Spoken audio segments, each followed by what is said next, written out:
I've taken a look at your proposal. It's much better than the ones you showed me before, but I'd still like to make some changes. Oh, come on, not again. Isn't this the 6th proposal I've shown you? What's your issue this time? It's a bit hard to put into words, but the design still doesn't look quite right to me. I have to say, that's a terribly vague and unconvincing explanation. Please enlighten me. What would feel more right to you? For starters, don't you think this roof is jutting out a bit too far from the top? It looks almost like the head of a fungus.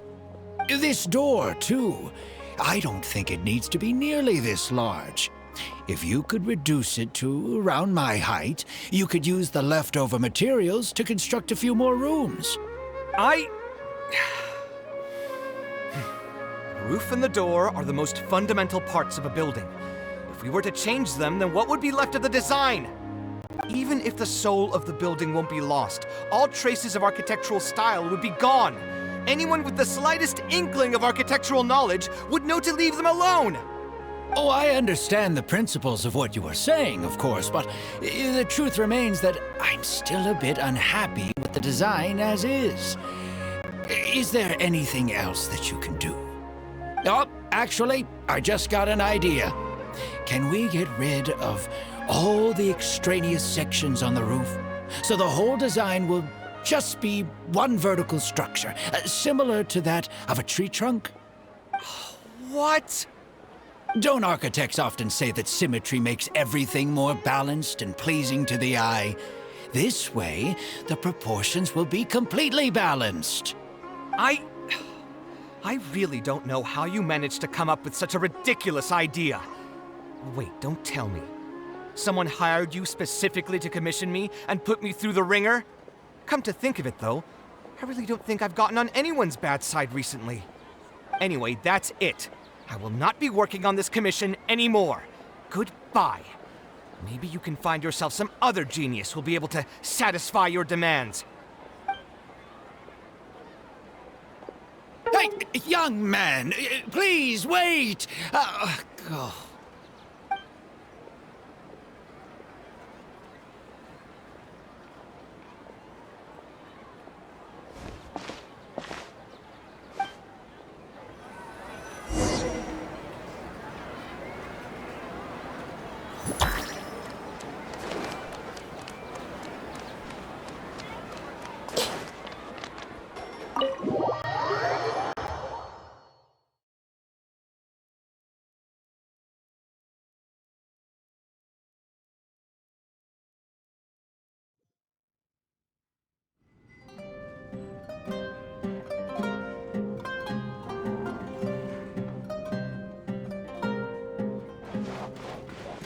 I see everything. Just my luck. Why does this happen to me?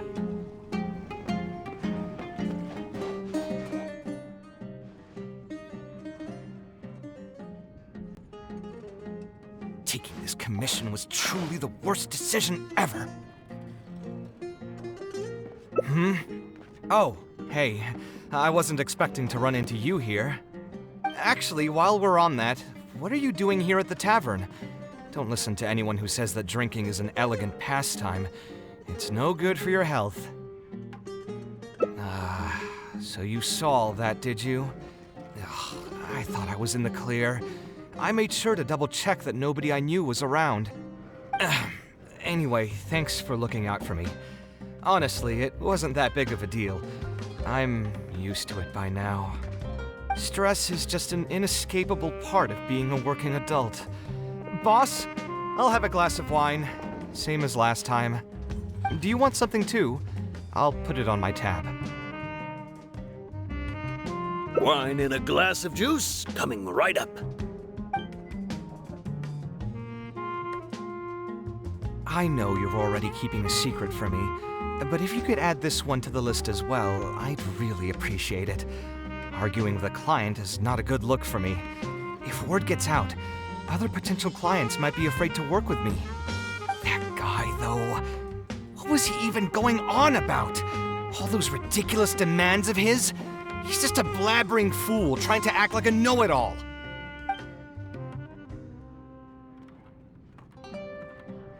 Another glass, please, boss. I'm not leaving today till someone has to carry me out. You've got it, sir. I gotta say, though, it almost feels like you're saying that every other day now. It really is every other day that you'd run into a client who knows nothing about construction requirements or architectural style. If this was in the past, I'd never have gone through 6 whole drafts trying to accommodate the client's preferences. But perhaps getting used to this just means that I've grown numb to it. I've worked on so many projects since graduation, and none of them have been approved at the first pass. I would spend a lot of time altering my designs, and by the time the clients were finally satisfied, all my passion and enthusiasm would be gone. It feels like I'm straying further and further from my artistic vision with every change I have to make. I suppose, though, that just sticking to your guns and completely disregarding other people's feedback would also not be a good thing. All of this makes for a real paradox, one that particularly crops up in my work, too. In the end, what is the true meaning of art? Should I see it as a divine gift of inspiration from the gods, or an expression of the light of my own wisdom? Here's your drink. How are you already spouting nonsense after just one glass? Your tolerance is usually much better than that. Boss, what do you think is the meaning of art? The meaning of art? Really, my friend, who in Sumeru understands art better than you? Anyway, I don't know about art, but I do know that I'm interested in business, and some patrons are waiting to be served. So, you'll have to excuse me for now. Just holler if you need anything. What do you think, traveler? Exactly. So our thoughts on the meaning of art are rather similar. In Sumeru, and especially Sumeru of the past, the arts are not a popular discussion topic. Trying to talk about the arts is basically the key to killing any conversation. It's too bad that I'm not in my best form today. Otherwise, we could have talked about this for a little longer.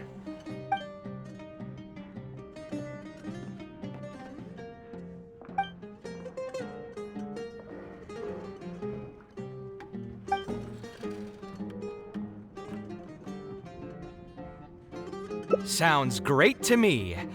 I don't even want to think about this project anymore. But what should we do? It's probably not a good idea to just drink until I pass out here.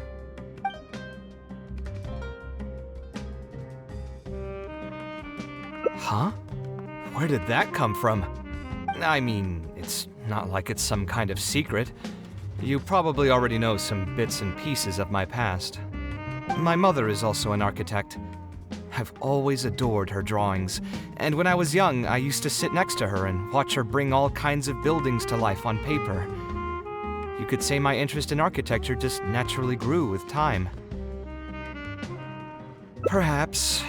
In fact, I have also seen my mother argue with her clients, but she would always quickly find the motivation to return to her work. Unfortunately, I've barely had any contact with her since she remarried and moved abroad. Even if I wanted to ask her about her ability to stay positive after an argument, it would seem rude to barge into her life again over something as trivial as that. I did remember something else, though. When my mother left, she only carried some small personal luggage with her. She left most of the belongings in the house to me. At the time, she even told me that it would be great if I could learn a few lessons from her life experiences, so my life and career could go a little more smoothly. I hadn't quite come to grips with my emotions, and didn't really have it in me to go through any sentimental items, so I just packed anything with memories away in a box and haven't reopened it since. It's been a really long time. Now that so many years have passed, maybe I have finally developed the maturity I need to face those memories without losing my mind. Yeah, I should dig it out and take a look. Huh? Sorry, I've had too much to drink and wasn't thinking clearly. You're right. I should do these kinds of things with the support of a friend. Speaking of that, I can call you a friend now, right? Either way, thanks for reminding me that I can invite you to come along. Had I just gone back by myself, it would have looked like I'm deliberately trying to keep things from you. Ugh, thinking too hard about the words is giving me a headache, so I'll just give it to you straight. Thanks to your advice, I have decided to put my current projects on pause for now, and spend some time trying to rekindle the passion for my craft. If you want to stick around and see how this will turn out, you'll be sure to encounter some bits and pieces of my past. Do you think you'd find that too boring? All right, then let's head back together. I mean, you already know where I live. Who knew that the day would come when I too would have some friends over? Let me see. I should have tidied up the place before I left the house this morning. Hatham shouldn't be home now either. He's usually in the records room at this time of the day. Anyway, there's no more time for drinks. I'll go take care of the bill.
Hatham isn't in, so feel free to sit wherever.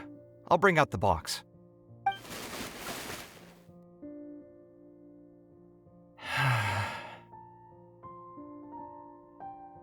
Oh, nothing.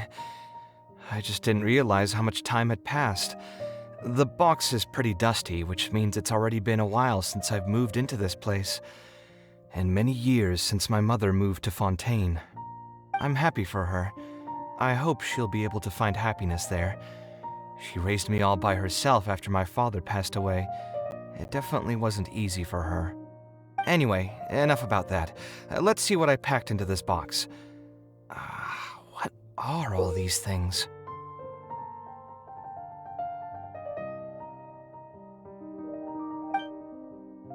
Oh, I remember now. This is a drawing I made in Port Ormos. Obviously, I wouldn't call it anything special now, but I was less than 5 years old when I made this drawing. That's more than 20 years ago. You could say it's pretty good for a child of that age. Now that I've said that out loud, I suppose I do have some level of artistic talent, right? Criticism and self-doubt have always been a part of the artistic process. Without criticism, there can be no improvement. It's normal for me to question my abilities from time to time. I admit that I may have spent a little too long questioning myself this time around, but as you know, the heart tends to dwell on whatever it pleases. Anyway, never mind. The more I talk about it, the less confident I feel. Let's see what else we have in the box. My building blocks! It's been years since I've last seen these. When I was a kid, I used to stack them super high, and could even stabilize the tower to keep it from tumbling over. Oh, and this blueprint. I made it by copying my mother's sketch, and the aspect ratio was horrendous. It's still technically the first blueprint I made myself, though. I was super proud of myself when I finished it, and put it in the same pile as my mother's sketches, hoping she'd notice and compliment me for my good work. Unfortunately, my mother didn't realize that I had put it there. When she had a meeting with a client the next day, she handed my blueprint to him by mistake. The client was completely confused by this new blueprint, but apparently he felt too tongue-tied to question such a famous architect. It was only a few days later that he finally gathered up the courage to pay my mother a visit. He asked, "The door in this blueprint is even taller than the roof. Is this supposed to be part of the design?" My mother took me with her to personally apologize to the client several times. She didn't scold me about it in private, though. Instead, she went over all the steps required to draw a good blueprint and was very patient throughout the whole process. I still remember it like it was yesterday. Let's see, is there anything else left in this box? Huh. What was this again? Ah, this is my mother's notebook. She used to write and sketch in it all the time. When I was a child, I used to be super fascinated by this notebook, and always pestered my mother to let me read it. After asking her a few times, she told me that I could read it as long as I could guess the password. Huh. Wonder why she didn't take this notebook with her. Did she? If only I could. I never managed to guess the password. Hey, it's not a matter of time, it's a matter of inspiration. That's what we need to guess the password. Who knows?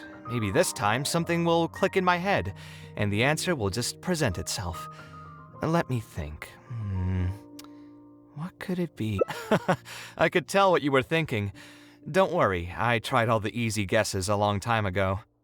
I've tried my name, my father's name, my mother's name, my grandparents' names on both sides, and all of our birthdays. I've tried every name and number remotely related to my family. I've even tried stuff like love you Kaveh, take care, and yours truly. I've tried every cheesy phrase and well-wish in the book, but this lock has refused to budge. I wouldn't try that route again. I have a hunch that it won't be that simple. Also, if she really did use something like that, she'd never hear the end of it from the folks over at Haravatat if they ever found out. So we could find someone who was close to my mother and see if they might know anything? I see what you're saying, but who should we talk to for that? My mother was never really the one to be social. My father was the one with more friends, but all those connections were severed when he died. Let me think. Is there still someone at the academia who would know my mother? Ah, actually, there is someone. Professor Zaha Hadid. Huh, you've never really heard of her? She's a famous Kshatriyar scholar and leading expert in formal garden design. My mother studied under her as a student many years ago. Professor Zaha Hadid published many works during her career, so I was able to learn a lot by studying her essays. If there's anyone who still remembers my mom, it'd be her. She's older now and is no longer teaching at the academia. But if I remember correctly, she spends most of her time around the Bimarstan area. Let's go take a look. We might run into her if we're lucky.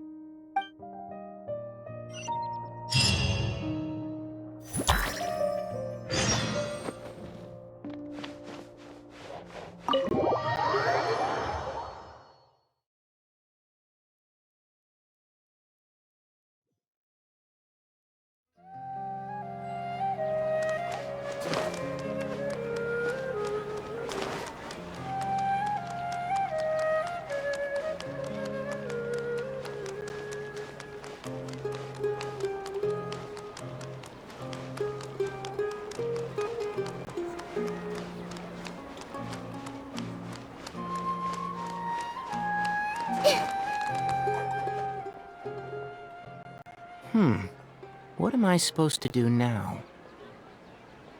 Forget it. I'll just head back. Tighnari, what are you doing here? Oh, it's you. Good to finally see you again. I came into the city to buy some experiment reagents, hoping to bring them back with me to Gandharvaville. But as soon as I got here, I noticed someone banging on Cyrus's door. You've all heard of Cyrus, right? He's an ex-sage and Cyno's adoptive father. I was thinking about going over to ask what's happening. That granny over there may appear old and frail, but her vocal cords certainly sound loud and healthy as ever. Granny? Yeah, She's just over there. You can go check out the situation yourselves in a moment. Kaveh, were you at the tavern? I had a quick drink or two. Can you still smell the alcohol?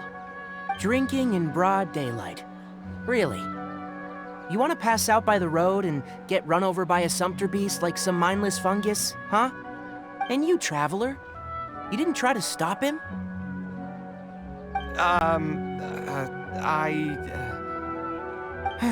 You look like a wreck, Kaveh. What happened? Are you feeling down again? You know what? I'm hosting a meal at Pardistii tomorrow evening. Do you want to come? Huh? Oh, I had no idea. Let me think for a moment. I'll come if I can find some time. All right. Then I'll plan on reserving 2 seats for you. I'll be heading back to Gandharvaville for now. I have a feeling that argument over there is going to continue for quite some time. It might be best if we don't get involved. A granny who lives nearby. Let's go take a look.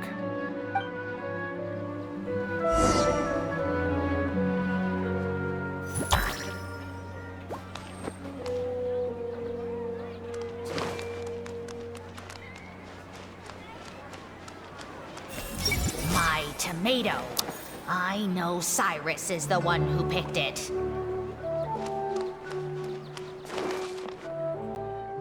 Ha!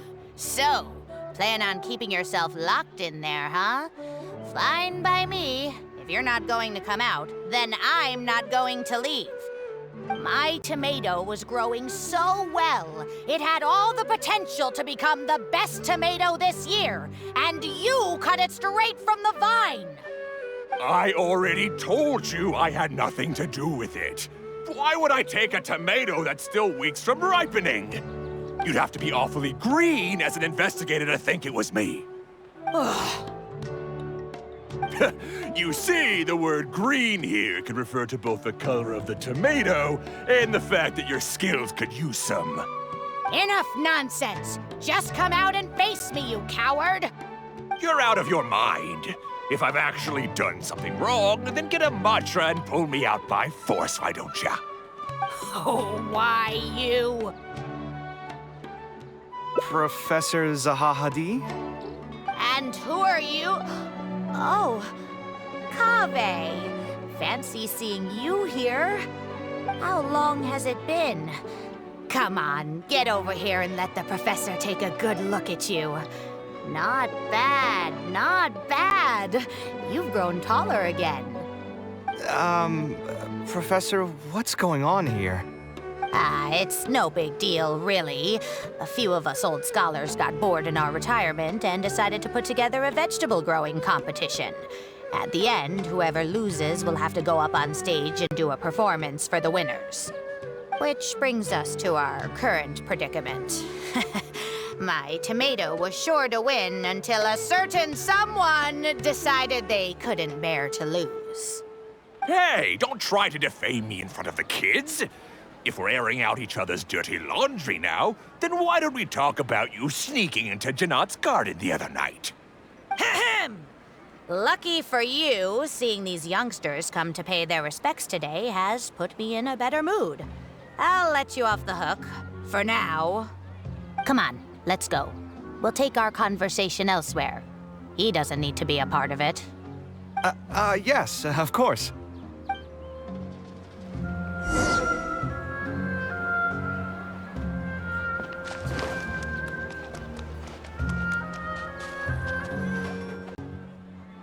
Is Faranak still doing well? Yes, as far as I know. She left for Fontaine some time ago and started a new life for herself. She's still doing work related to architecture, though. Ah, yes. I did hear about that. Did that upset you at all? No, not at all. She's already sacrificed a lot raising me as a single mother. That's good to hear. Your mother did struggle quite a bit those few years. It's probably a good thing that she found a new place to call home. Sometimes I wonder if things were harder for her because she was so beautiful. People were always drawn to her beauty first, only to realize she had a sensitive and vulnerable heart underneath. She was still quite young when she first joined my class as a student. Beautiful and radiant with her golden hair, yet quiet and single-minded. She seemed like a lass from some aristocratic house who was seeing the outside world for the first time. She had to make a lot of drastic changes in her life to raise you on her own. Even during her time in the academia, she was a thorough perfectionist. If she was unsatisfied with something she had made, she'd insist on redoing it, even if I was perfectly happy with it. She had many admirers, and they'd always fill up the first few rows of seats, hoping they could get closer to her sitting in the first row. If it were any of my other classes, you'd have found nobody sitting in the front. But every time I saw her, she was always in that same rigid pose. She'd have one hand on her forehead with the other clutching her pencil. Her eyebrows would be knitted in a frown as she concentrated on the blueprint in front of her. I'm sure she had many difficult moments in her life. How did she cope with the stress? I'm not too sure. She never talked about such things with me. She rarely opened up to other people, you know. I do remember one time, though, when she got into a heated argument with a friend. She said something I found very memorable. She said, "True art cannot be understood, but as an artist, I wish some people could understand its meaning and value." If you ask me, that's probably the greatest source of pain for geniuses of their craft. It's extremely hard for them to find someone who can truly understand their ideas. So that's how it is. I wonder if the password could be... I tried both just now. Seems those aren't it either. What are you trying to do? My mother left her notebook to me, but it has a password and I haven't figured out what it is yet. I'm trying to learn more about her so I'd have a better chance at cracking the code. Thank you for all that you told us. It's the least I can do. Talking to youngsters like yourself makes me feel younger too. Honestly, looking at you now, I can see how much you resemble her. It's almost as if she's standing right in front of me again. Your personalities are quite alike too. You're both stubborn and both a little awkward. Of course, I'm sure the similarities are mostly superficial. But so long as you continue to harbor those traits, you'll find a lot of difficulties in your work. I've taught a lot of students over my career, and in my experience, very few genius architects of Ksharawar ever found happiness for themselves. They would know exactly what they want to express and fight for it tooth and nail, which inevitably led to arguments with their clients. Some clients would choose to respect the architect's vision or just let the argument go because of the architect's reputation, but those are the rare ones.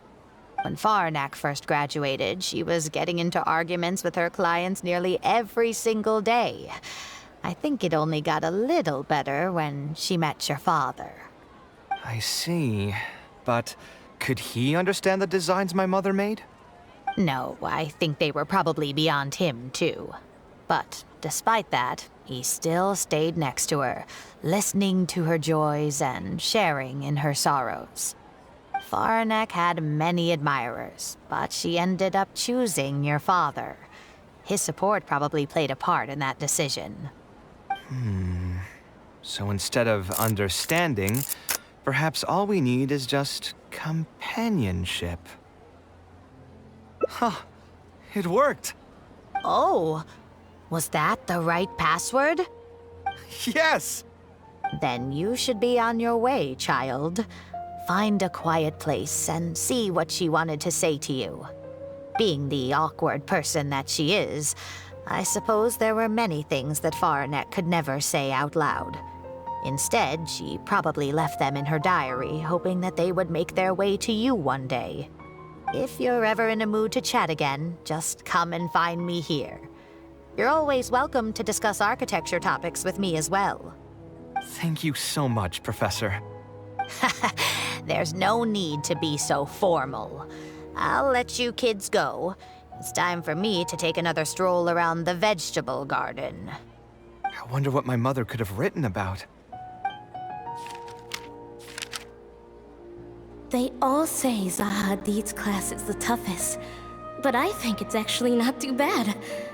On the other hand, though, structural mechanics is definitely a pain, no matter how you try to approach it. I doubled down and managed to get through it in the end. I met someone special. At first, I didn't think much of him, but now, I feel very happy whenever I get to spend time with him. We decided to name our son Kaveh. I don't think a younger me would have ever imagined forming such an intimate bond with another person. Back then, I lived only in the shadow of myself, as well as that of the dream in my heart. The bad news came. And even though it's been several days now, I still can't bring myself to come to terms with what happened. My eyes are so swollen, it's hard to see. What if they're all lying to me? And this is just a long, cruel dream. But I have to face reality. I still have someone to take care of. No matter what happens, I'll do my best to raise my son on my own. Huh? Is this a drawing? Seems like it was done by my mother.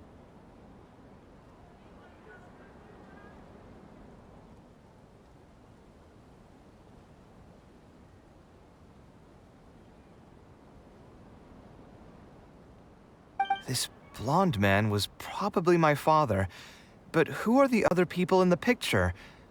Huh? Why do a few of them look somewhat familiar?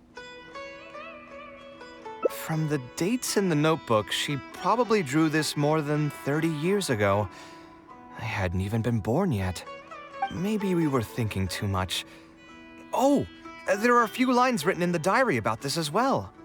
The one who invited us to the gathering is a talkative woman. Including us, 3 couples showed up. There was also a person who came alone. The talkative woman introduced everyone to each other. She spoke really quickly, so I couldn't quite catch everything she said, but I also didn't feel like asking her to repeat herself. My husband seems to be friends with the man with long ears. I couldn't really join their conversation, so I've resigned myself to sitting in a corner and drawing in my notebook.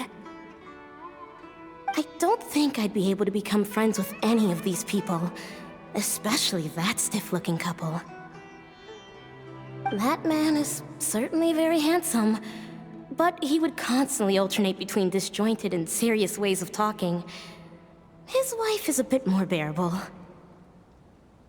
We were not acquainted with each other to begin with, and I doubt we'll see each other again after this gathering. The ambiance of this gathering is surprisingly pleasant, however. Talking to people can allow us to find some peace after a long day. Maybe my son will also partake in these gatherings in the future. I hope he'll be able to make many friends. Who would have thought my mother used to attend that kind of thing? It seemed she was only good at talking about her own work, and found it difficult to join into other conversations. As a result, she often kept to herself and would be off to the side, drawing.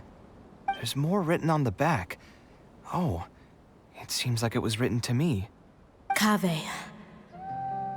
I was both overjoyed and distressed when I learned of your decision to continue your studies in Kasharwar. You are very talented, and I am confident that you will become an architect of much acclaim. However, the more talented you are as an artist, the more misery and anguish you may encounter. No one will be able to help you during your journey as an artist. But outside of your life as a creator, you can learn to form connections with other people and enjoy many other things in life, It's the only way to alleviate your suffering. Whenever you feel down, seek out a friend to sit and have a chat. You can accumulate joy and fulfillment by spending time with them. The positive feelings you gain will get you through the long and difficult years. Never forget that companionship is the most important thing of all. So that's the answer she prepared for me. She really thought long and hard about me and my future. Well, now that I've read her words, do you think I should accept Tainari's invite and attend that dinner at Pardis Di? The thought definitely crossed my mind. Although it'd be nice to get together with friends and chat the night away, I don't want to bring down other people's moods because I'm sad. Besides, don't most people hate the feeling of seeing their friends troubled and being unable to help? And what's worse, nearly all of my problems can't be easily resolved with some encouraging words or gesture. And don't forget, I'm also older than all of them. As their senior, I should appear to be a bit more responsible. Huh, you're right. I really didn't expect to run into him here. I swear, his nose must be just as sensitive as his ears. Well then, I guess it's best that we go and join him for dinner.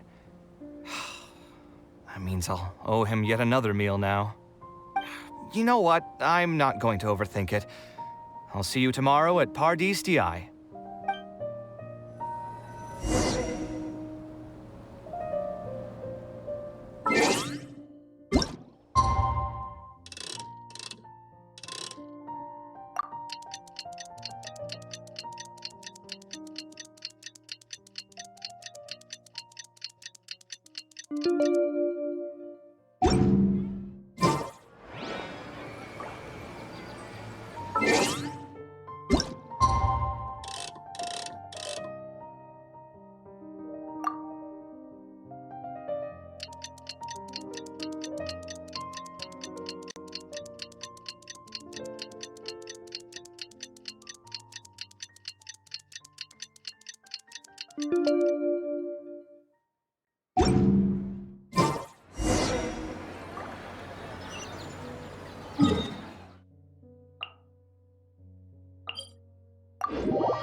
We need to put our heads together about Kaveh's studies.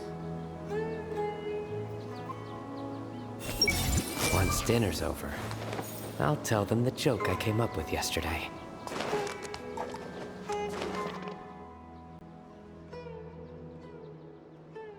Hatham also got my invite, right? Will he be coming to join us? That guy? He's never been a fan of social gatherings. I wouldn't get my hopes up if I were you. Are you sure? All right then. I guess we won't wait for him. Yeah, let's go. I mean, maybe we should give him a little more time. We can keep chatting for a while longer. Oh, sure. You still haven't told me, what's the occasion for getting us together here at Pardis Di? We're celebrating the end of the first phase of Kaveh's studies. I wanted to thank you all for the help you've given her along the way. Then where's Kaveh? She said she wanted to show everyone a bit of what she's learned, so she's still doing some last-minute prep at home. She'll be here shortly. Anyway, let's get started. To tell you the truth, I'm actually not so confident that the second phase will go as well as the first. The curriculum will become a lot more involved, and I'm worried that she won't be able to get through all of it. I was hoping we could brainstorm about it together before she gets here. I knew this wouldn't be just a simple free dinner. Is that why you also invited Alhaitham? Yes, I thought it would be good if we could all put our heads together about this. Anyway, let's take a quick trip down memory lane. What did you guys do when you ran into a problem that you didn't know how to solve? Or got assigned a project that you knew you weren't gonna finish on time? Never happened to me. I'd just pull another all-nighter. You two are hopeless. Does anyone have a more useful answer to the question? Ooh, that's a good point. Confidence is the most important thing. Once you lose your sense of confidence, it'll become all but impossible to find the motivation to study. This could be a potential direction. I have already redesigned the literacy curriculum, and I was originally hoping to ask Alhaitham for his opinion, but... It's very simple. Instead of focusing on the amount of material you would like to teach, focus on the amount the student would be able to remember. Wow, you actually showed up. I could probably count the number of times you've actually come to gatherings like this on just one hand. It's still more than the number of times you've managed to get a proposal approved on the first try. As long as you're still aware. So, what made the difference this time? Are you looking to drink your sorrows away with some friends? That's your purpose for being here, not mine. Don't project your ways of thinking onto me. So you're saying the only reason you came is to help Tighnari with his brainstorming? Precisely. Kaveh will have a long road in front of her. Hey, just to get one thing clear. Even if Kaveh manages to make her way to the academia, we cannot let her enroll in her avatat. Ksharawar is obviously the best choice for her. She's been a trainee forest ranger for so long, she'll definitely be good with her hands. What are you saying? Spontamad is the better choice. It's where I graduated from, after all. Then what about Amorta? That's the darshan her master actually graduated from. There are only 2 other Darshans left. We might as well select all of them on her enrollment application. I'm trying to have a serious discussion here. Traveler, you aren't associated with any of the 6 darshans. In your opinion, which darshan would be the best choice for Kaveh? Well said. Agreed. And my goal in inviting you here was to gather some thoughts on the execution of this second phase. Phase 2 far exceeds Phase 1 in both curriculum complexity and the speed of instruction. I hope Kaveh has prepared herself for what is coming. Hey, what are you thinking now? Please don't tell me you're planning on lending her those abstruse books from your home library.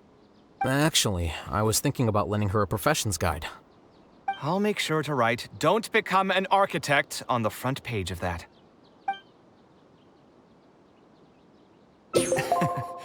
You're right. I can't deny that. Is there another phase after Phase 2? What's the ultimate goal of all of this? Are we trying to prepare her for a job in the academia? We don't need to think that far ahead. Hold that thought, though. I think my vegetables are done.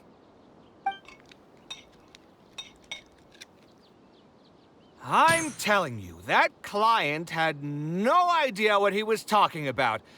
No matter what I did, he had something bad to say about it. Have you considered finding another client? They're all the same. I haven't had a good night's sleep for months now. Who do they think they are, ordering me to alter my design over and over again just because they have some mora? It's too late now to change careers. You might as well try to find some joy in the pain. Besides, you'll be getting up in the middle of the night to make edits to your own design even when the client doesn't request it. No. That's not true. Cheer up, Kaveh. I'll tell you a new joke. We'll save that for the end, Sino. You can keep it to yourself until then. Whatever. I'm not going to use my brain anymore. Let's drink tonight to our heart's content.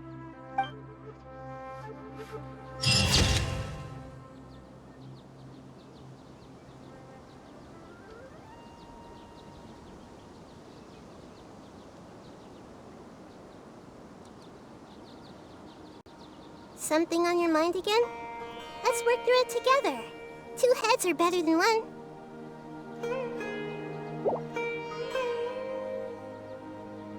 When will I hear back about this?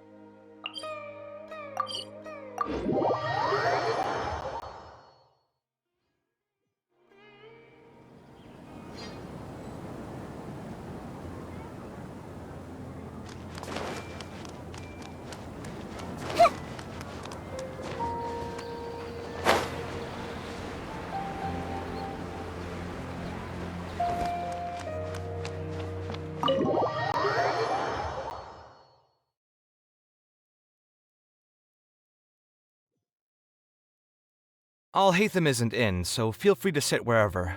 I'll bring out the box.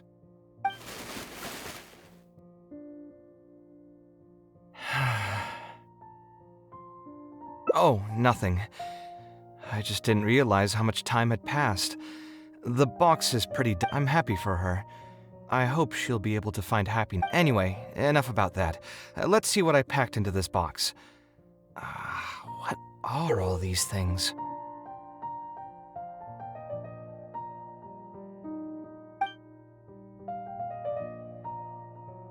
Oh, I remember. Obviously, I wouldn't call it anything special. Now that I've said that out loud, I suppose criticism and self-doubt have always been a part of the artist. I admit that I may have spent... Anyway, never... my building blocks! Oh, and this... I was super proud of... Unfortunately, it was only a few days later that he finally gathered up the... My mother took me with her. She didn't scold me about it in... Let's see, is there anything else left in this box? What was this? This is my mother's notebook. When I was a child, wonder why she didn't take this notebook with her. If only I could. Hey, it's not a matter of time, who knows? Maybe this time something will click in my head. I could tell what you were thinking. I've tried my name, I've even tried stuff like love. I wouldn't try that route again. Yeah, you're right. Although I was hoping to find some words of wisdom from my mother, if I stop and think about it, her words may not be the advice that I need to hear right at this moment. Everyone's life journey is different. Traveler, you've visited many lands and met many people, so I'm sure you've run into situations where some advice wasn't exactly suitable for the situation at hand. I just got an idea though. If I want to rekindle the creative passion that I had before, instead of trying to unlock an old notebook, why don't I take a walk around the parts of town that had changed my life? What do you think? I'm glad you agree. Then let's start by taking a quick stroll around the academia.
Of all the places in the academia, I remember this one most.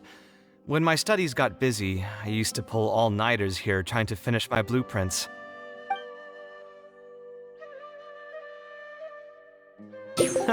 Who doesn't miss their time at the academia? Life was a lot simpler then, and we all had far less troubles. I created many designs that I thought were beautiful in the House of Dana. I drew whatever came to mind, since I didn't have to care about budget constraints or turning them into reality.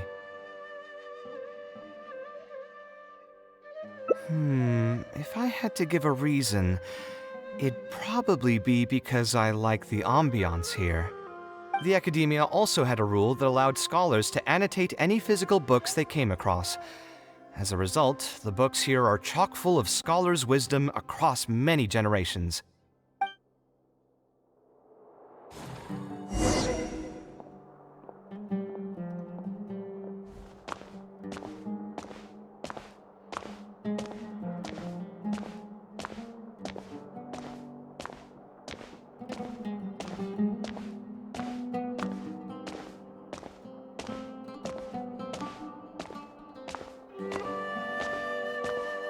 Oh, here, this is a great example.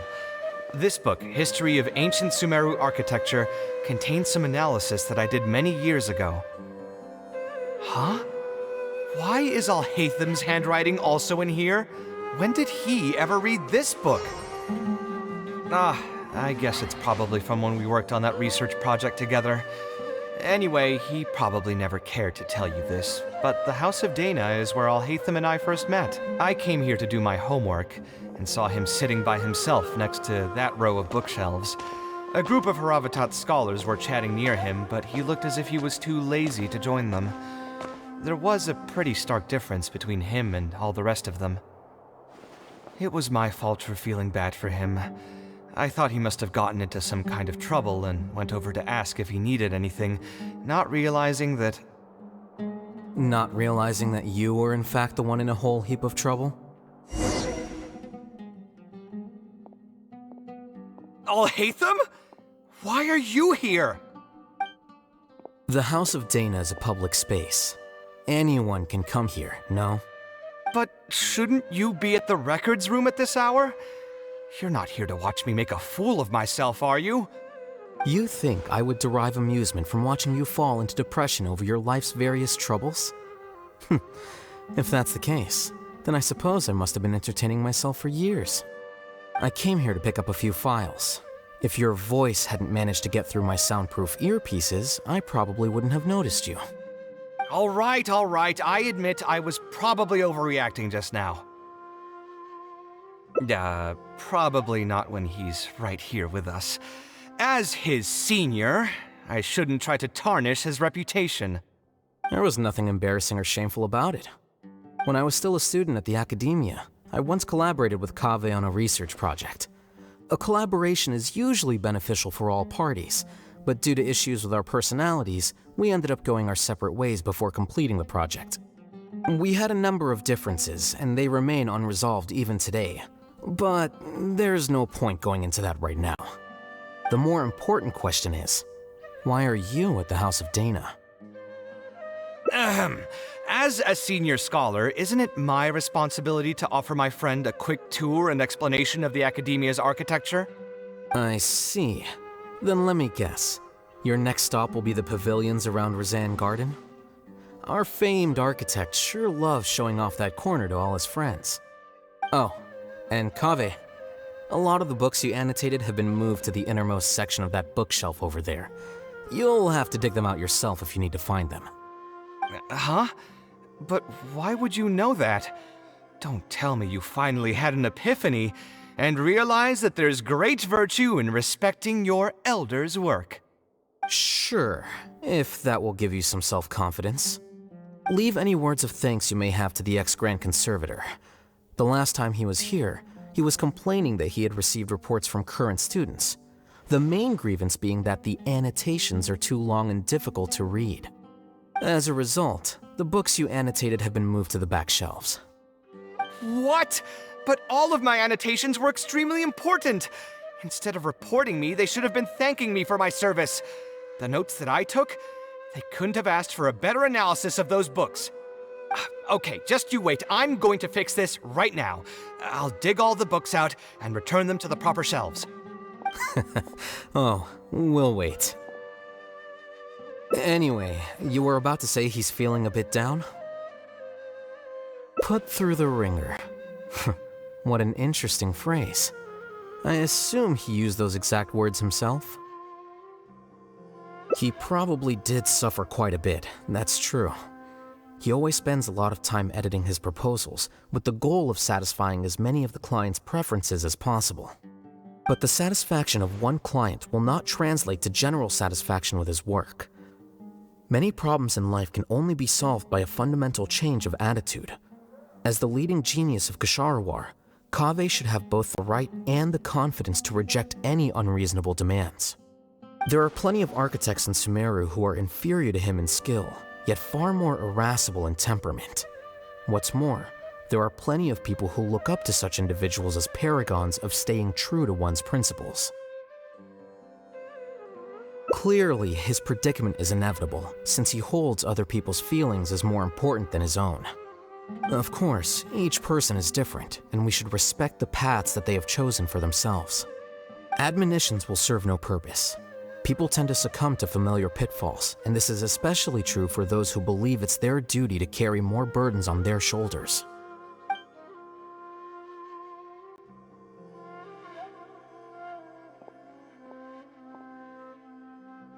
Looks like you were having an enjoyable chat while I was gone.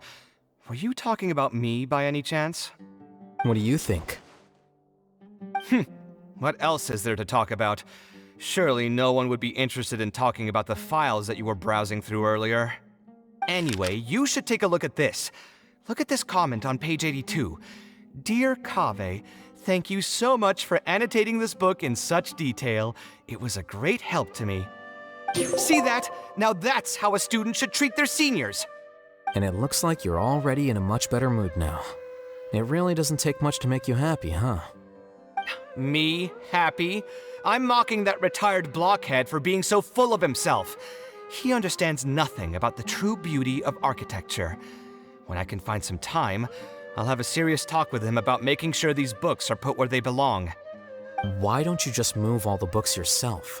It's not like he hasn't cursed you out before. What was that nickname he gave you while you were in the academia? The Urchin of Ksharawar? Kaveh had a habit of scribbling and writing in all kinds of books. Hey! You didn't need to bring that up. At least not when I'm still standing here. Oh, actually, I also found a really old sketch in one of the books over there. See? Doesn't it remind you of something? Huh? Don't tell me even you don't get it. Don't ask me.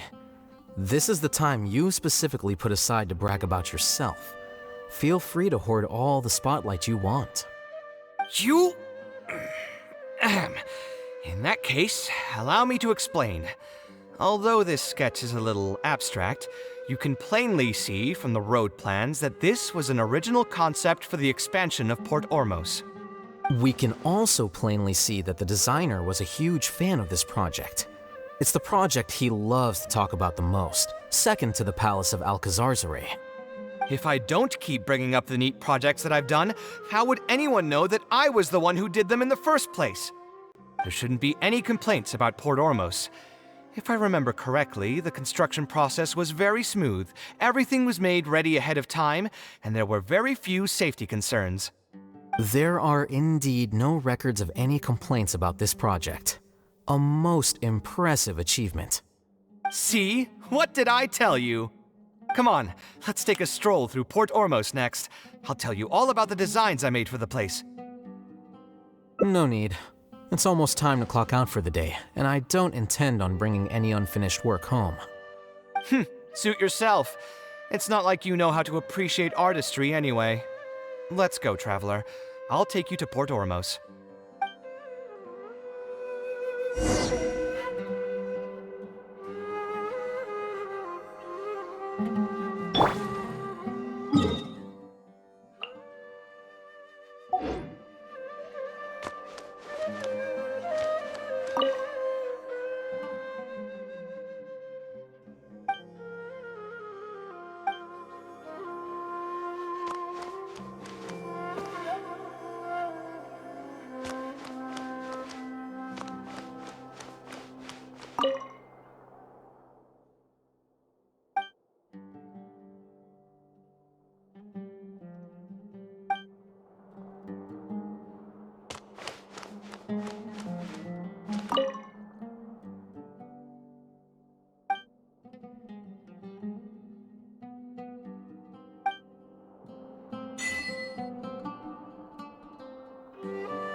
Port Ormos.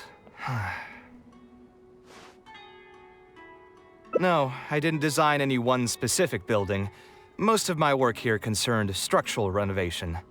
Port Ormos had already existed since I was still a young child. It wasn't as large as it is now, though. It only came to its current size after a sizable expansion. I was part of that project. The arch bridge over there, for example, that was one of my designs. When I was first tasked with the project, I decided to reference the growth patterns of nearby trees to split Port Ormos into 2 levels. My goal was to improve the overall utilization of space. We ran into a lot of issues during construction, but thankfully, we were still able to achieve the original vision. Residents can now behold all the ships entering and leaving the harbor from the vantage point of the bridge, while visitors can recognize the site of Port Ormos from a long ways away. I was still young and new to the trade back then. I could hardly believe that an idea in my head could become reality and remain in the world for many years to come. The true cornerstone of the creative process. The point about the design that will be ultimately used to judge its true worth. It was the first time that it became crystal clear in my mind. Once built, a building will continue to stand. Countless people will see it, and countless more will step inside it. Its final worth, whether it's good or bad, will be assessed by the countless generations of people that interact with the building during their lives. You think so? I'm glad to hear that. But even with this project, I still had one small regret. My budget was tight, and I was unable to use the higher quality timber I had originally intended for the design. I knew that some concessions on aesthetics would be needed as soon as I agreed to a proposal that prioritized the practical functions of the project. Us creative types know better than anyone that most projects cannot be completed without a few regrets. Even the Palace of Alcazarzaray was not perfect. Yeah, you're right. I should learn to look toward future opportunities, and believe that any regrets I have can be overcome in time. We've spent long enough here. There's still one last place I want to go, but it's a little far. Would you be interested in a quick trip to the desert? Great. Most of my projects over the last few years have had something to do with the desert, partially because there's a special place there that I often visit. This is a rare opportunity, so why don't you come along and see it for yourself? If you ever feel down, maybe you'll be able to go there and feel better too.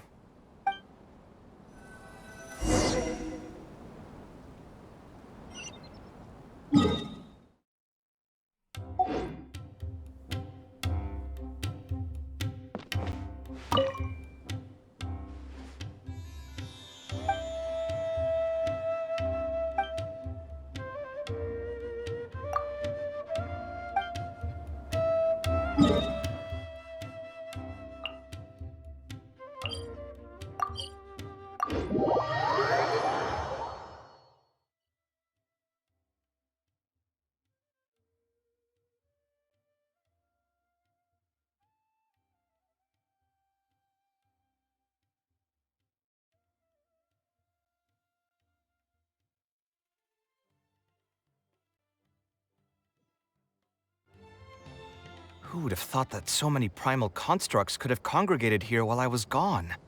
We won't be able to sit and talk peacefully with these guys around. Let's clear the area.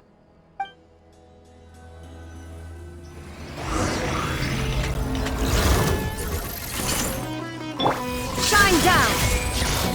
Mind the side effects. The Temple of Wisdom! Hey!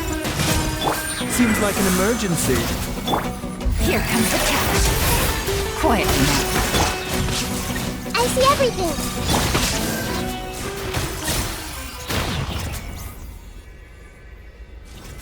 Isn't this place great? I often come here to clear my mind when I'm dealing with a difficult situation. You know what I mean. Everyone finds themselves in frustrating situations once in a while.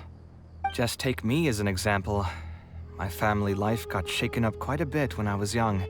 I struggled in school, and I got into a huge pile of debt building the Palace of Alcazarzaray. Although Alhaitham thinks that it's because of my personality that I continue to live in the shadow of the past, I think it's also just a part of life. Plus, if I look back, I've honestly had my fair share of good luck as well. You could probably say I've followed in the path of my mother. Like her, I've gained a name for myself as an architect, built something that's seen as my magnum opus, and found many projects that others have entrusted to me to finish. Life is too boring when you live with no enthusiasm and passion. Only those who believe in the inherent meaning of it can capture the small nuances of everyday life and turn them into inspiration for beautiful designs.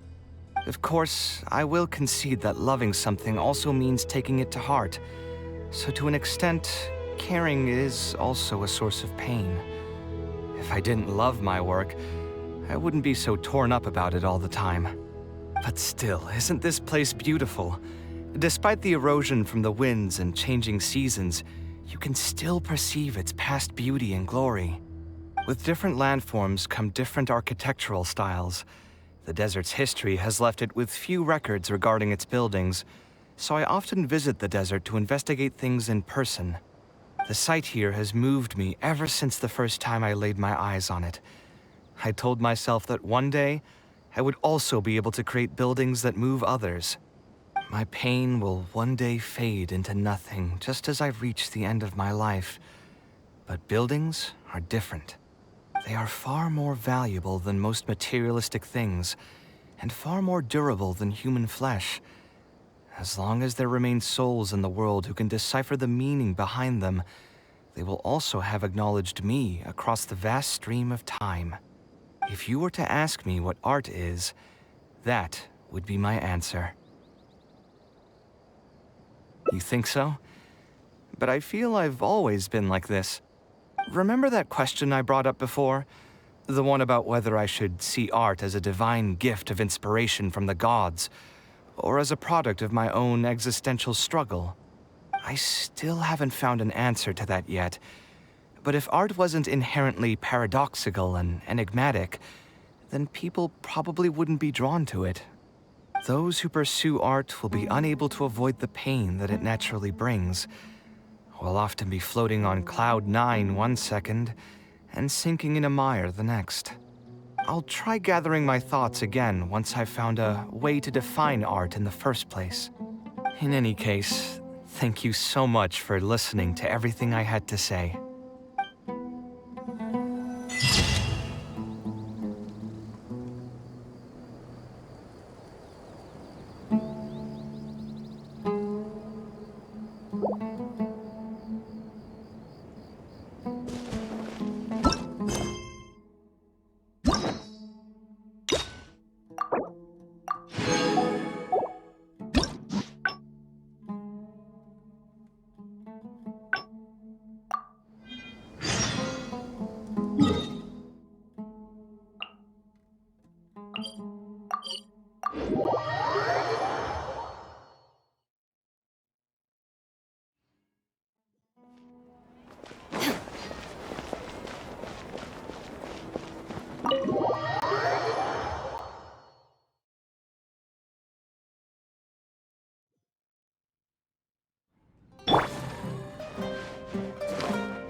Taking this commission was truly the worst decision ever.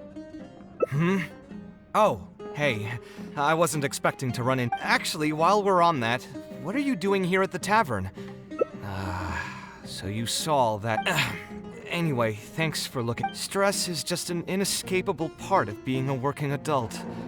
Boss, do you want something too? I'll put it on my tab. Wine in a glass of juice, coming right up. I know you're already keeping a secret from me, but if you could add this one to the list of... That guy, though... What was he even going on? Another glass, please, boss. You've got it, sir. I gotta say, though, It really is every other day that you'd run into a client who knows nothing about construction requirements or architectural style. If this was in the past, I'd never have gone through but perhaps getting used to this just means that I've grown numb to it. I've worked on so many projects that I would spend a lot of time altering my designs. And by the time the clients were finally satisfied, all my passion... I suppose, though, that just sticking to your guns and completely disregarding other people's feedback, all of this makes for a real paradox. One that particularly crops... Here's your drink. How are you already spouting nonsense? Boss, what do you think is the meaning of art? The meaning of art? Really, my friend, who in Sumeru understands art better than you? Anyway, I don't know about art, but I do know that I'm interested in business. What do you think, traveler? Yes, art shouldn't be self-indulgent entertainment saved for the elite. Let's say that I built a house for someone. If they don't like how it looks, then no matter how brilliant it may appear to me, they won't be happy with it. The problem is that it can be very difficult to get validated by others. I could compromise my personal standards to accommodate my clients, but often that just means creating a final product that I would struggle to look at.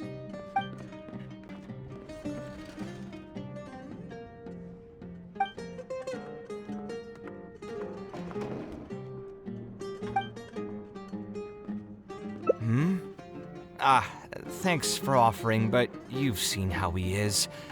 He's not going to listen to anything I say. He understands nothing about my design, and all the suggestions he made were as if he just wanted to mock me. You mean, if I managed to get him to see things my way, then this project would also gain recognition from many people? You've got a point. Let's hear him out one more time, then. Time to get going. I know where we'd be able to find the guy. There's no time to waste. The wine can wait until another time. I'll go take care of the bill.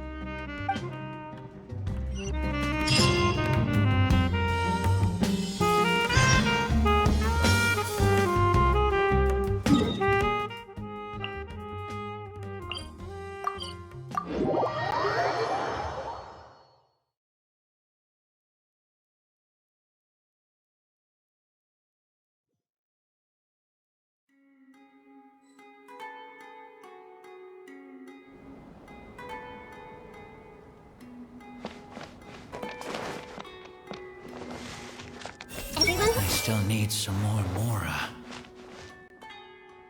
Kaveh, what are you doing here? I've changed my mind. I was overreacting earlier. Can we try discussing the project some more? My apologies as well. Now that I think about it, some of my requests were indeed a bit unreasonable. If I choose you to create the design for my project, I should have a bit more faith in your vision. Thank you for understanding. Mutual trust is the basis for good communication. Now that we've got that out of the way, I think we can have a more productive conversation.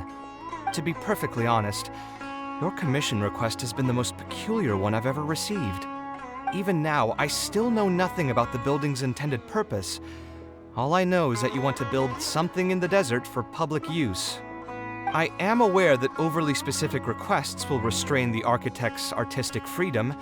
However, knowing nothing about the intended purpose of the building also means I have no idea if I'm on the right track. I've produced several draft proposals for you to choose from, and you've rejected every single one. If we don't get on the same page, it could be a decade before we can finally break ground on this project. Yes, I've given this some thought already. I think we can go with the general direction of the latest proposal that you just showed me. It's just... Just what? Putting the building design aside, can we get some less expensive materials for the floor tiles? Yeah, I know someone in the business, and the red bricks he sells can go for pretty cheap. The timber here as well. We should be able to find some substitutes. Please give me a moment. My head's starting to hurt again. Just please hold on for a second. So, let me get this straight. You want to reduce the cost of the project, right? But if we implement your suggestions, then I'm afraid we have to scrap the entire design. Architectural design cannot be neatly split into discrete parts. Any change to one part of the design will affect the quality of the whole thing. I decided to utilize high-end timber for this section because the weight-bearing structure requires the supporting materials to be durable and strong. Same with the tiles. Switch them out and the entire mural will have to be redesigned. More importantly, if we make such a change, both its practical functionality and aesthetic value will take a great hit. If all you need is a building with a roof that can keep people dry in the rain, you shouldn't have commissioned me. Many architects would be able to build you one of those while charging far less in commission fees. Actually, Please tell me, are you absolutely sure that there's no room for any changes in this draft of the design? I think the most important thing for me is to understand what you would actually like to get. If you could tell me more about your vision, I might be able to work with the design some more. You are the client, after all. You should have the final say on how the project turns out. I want to build something unique. Something quiet and warm inside. A refuge that can block out the world outside.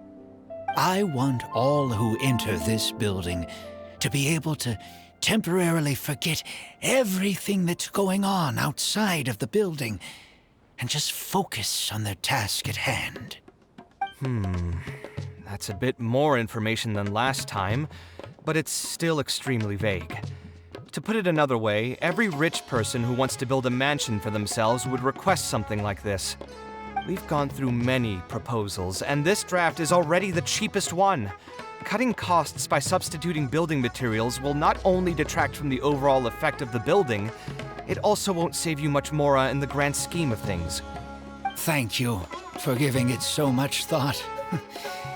Please give me some more time to mull over the budget.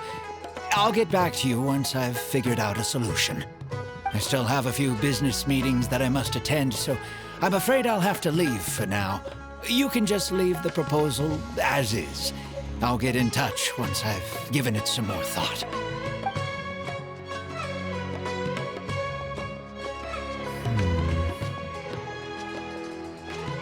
I also have a similar feeling. Is that really okay? I mean, what he does now is none of our business. He does seem really suspicious, though. He dresses like a rich person, but when you talk to him, he hardly sounds the part. That's actually pretty common. Not all rich people are spendthrifts. Many are just, as if not more, stingy than him. The more mora some people have, the more they love interfering with people's lives. Like constantly reminding you to pay back your debts, or hinting every other day that it's time for you to pay rent. Actually, now that I think about it, I'm not even sure this person really wants to work on this project with me. Putting his vague requests aside, he's still finding excuses to procrastinate even when we've decided on a plan. Who knows how long construction will take if he keeps delaying things like this? We should find him again and get some clearer answers. The sooner we can break ground on this, the better.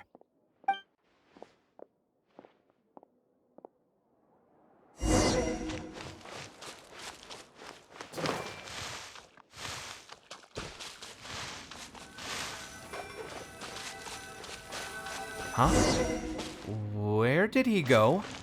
I could have sworn he went this way. Let's keep looking.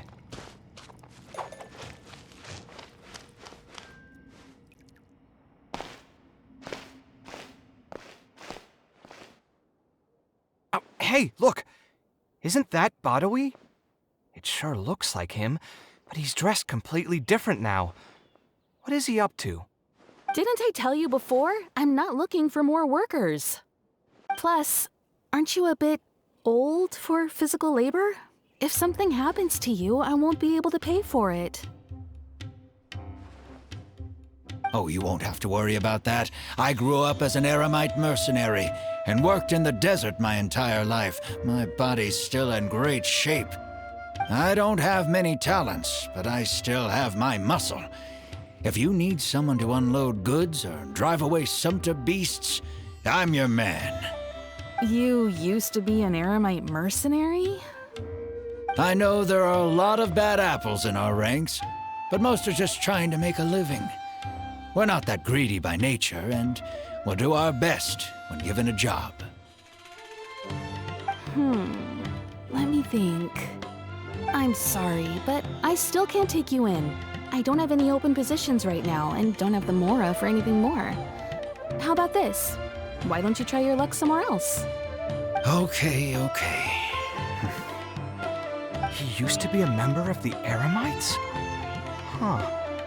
From the way he was dressed, I would have thought he was a merchant from the rainforest.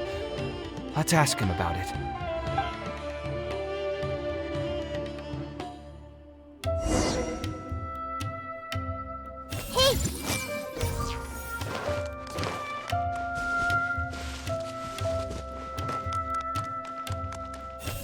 I still need some more Mora. We meet again. Huh? Why are you guys here? That's what we wanted to ask you. Who are you? Why did you dress up like a merchant to talk to me about our project? There's no need for us to continue this project if you still want to keep hiding things from us. I don't work with individuals I can't trust. Believe me, I didn't have any bad intentions. It's just... All right, there's no point hiding anything anymore. The building I'm trying to commission you for is not really a personal residence for me, but rather a library for children living in the desert. A library? Funded entirely by yourself? Shouldn't this be the responsibility of the academia? I've heard that the academia will be looking to prioritize the desert with the allocation of educational resources and materials. It sent over a large shipment of regular goods just last month.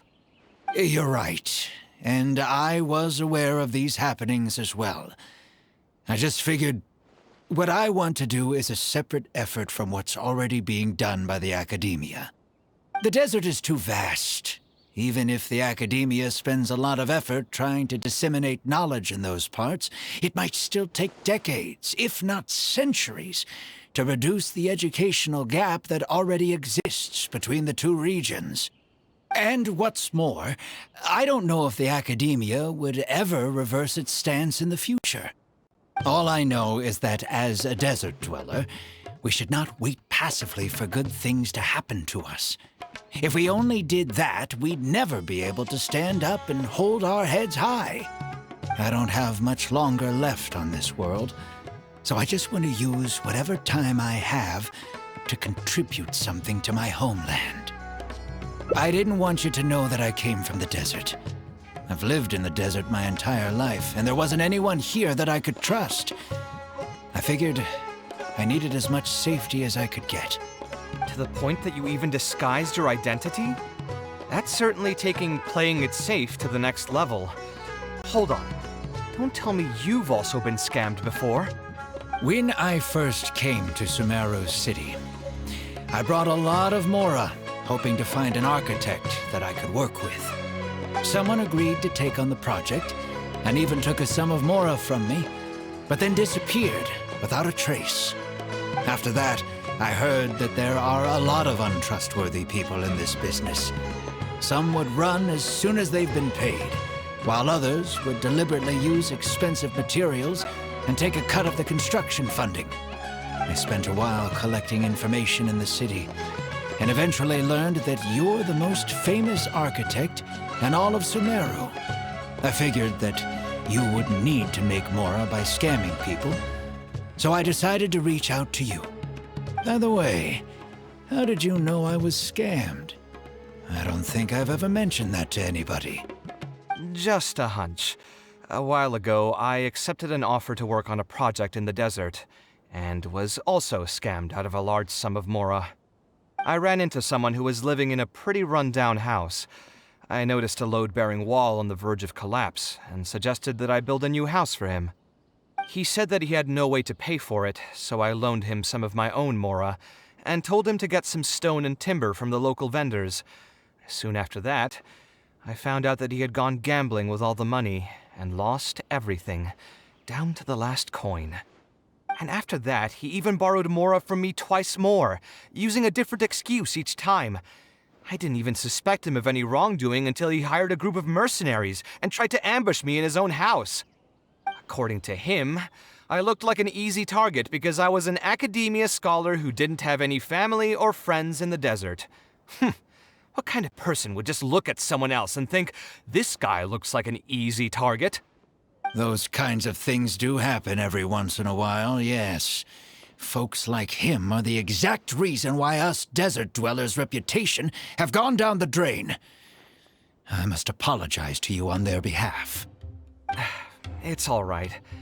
You were also scammed by someone from Kasharwar, after all. I should apologize to you on their behalf. Ultimately, neither of our experiences had anything to do with the desert or the rainforest. People who are new to an area are always easy targets for criminals. Yeah, you'll find both good and bad people everywhere. I can't understand the logic of those who like to take advantage of others, but I have to accept their existence as a fact of life. Anyway, I digress. Let's return to the topic at hand. Did you keep rejecting my designs because you thought I was deliberately using expensive materials to take a cut as a middleman? That's what I was afraid of initially, yes. I eventually understood that you weren't out to cheat me. But unfortunately, I still don't have nearly enough mora to pay for the design you proposed. I've done the math and know that we should be able to make it if we cut some corners. However, after our conversations, I can see that you're passionate about your design, and I'm quite fond of the proposal as well. So, I decided to try and see if I can afford your proposal as is. I've been looking for work every day, and in another month, I should be able to cobble together enough mora to meet the budget. By cobble together, you mean you're going to spend your entire life savings on this project? But then, what will you do if something unexpected comes up, and you find yourself stuck with no emergency fund? To be honest, I haven't really thought about that. I mean, when you've lived to be my age and something happens, you can't really call it unexpected anymore.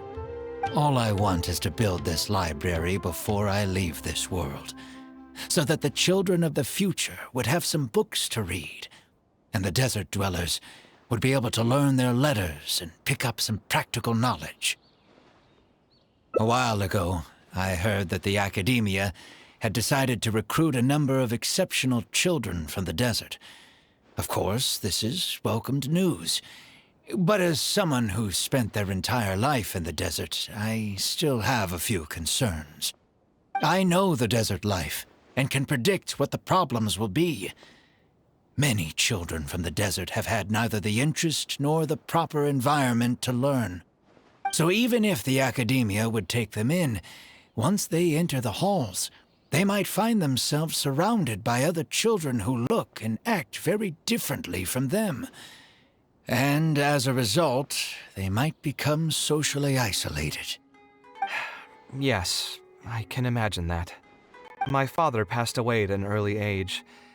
Even though I had a good number of friends during my years at the academia, for some time I still sensed many critical looks in my direction. I'm sure a child coming all the way from the desert will have an even harder time. But let's bring this back to the building itself.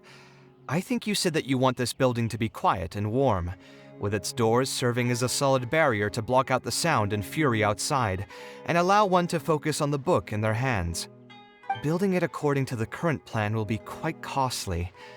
Even if I don't charge you any commission fees, I don't think we'd be able to keep it under your budget. Any ideas on what we can do? Sponsor the project? You mean convince wealthy merchants to join our cause and pool their money together to build the library? That does make sense. A library is a big project, and it's going to be hard to fund it with just a single person's mora. What do you think? If we can find others to sponsor the project, we could potentially increase the size of the building 2- or 3-fold. It's all fine with me, but where do you think we'll be able to find these sponsors? Well, you're right. If I really think about it, I'm not too familiar with many big-name merchants. Her? Hard pass! With her shrewd and greedy personality, she would never put Mora into something like this.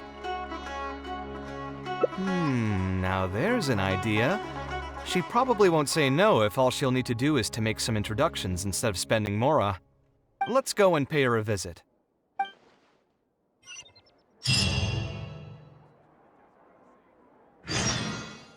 Hey, wanna see something a little different?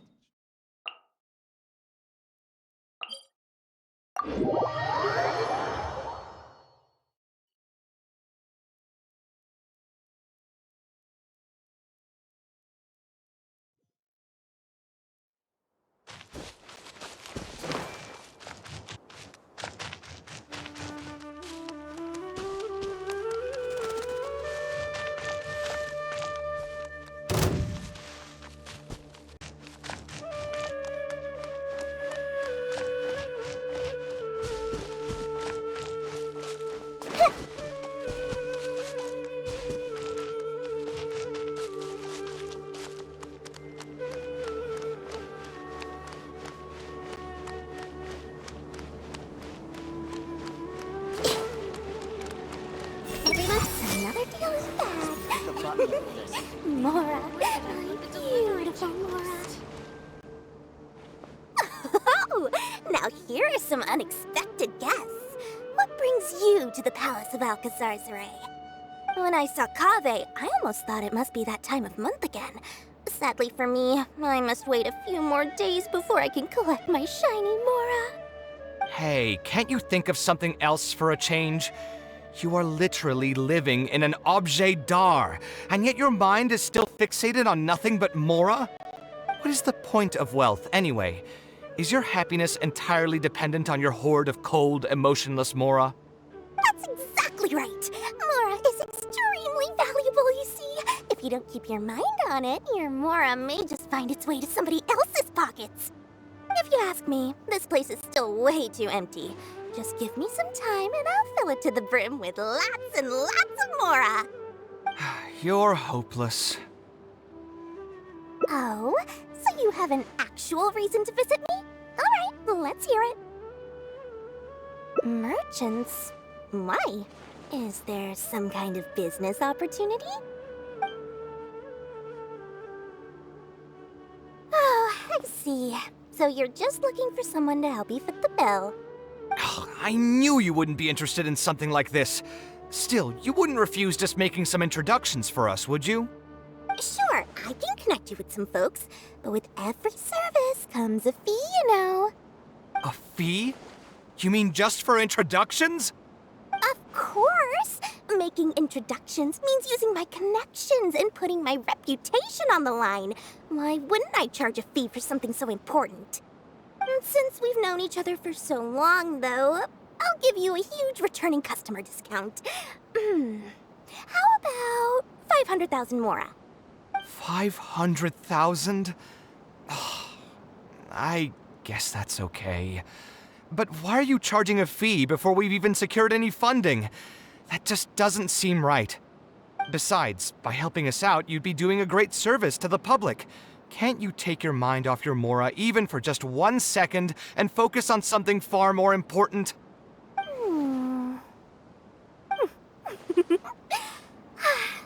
Very well. Since you're so passionate about this project, I'll help you out and waive the introduction fees. 3 of my business partners came by earlier today to discuss some things with me, and they still haven't left yet. I'll arrange a meeting for you, and just so we're clear, it'll be up to you to present your project and discuss any deals. Thank you so much. If you can wait here, I'll bring them over to you.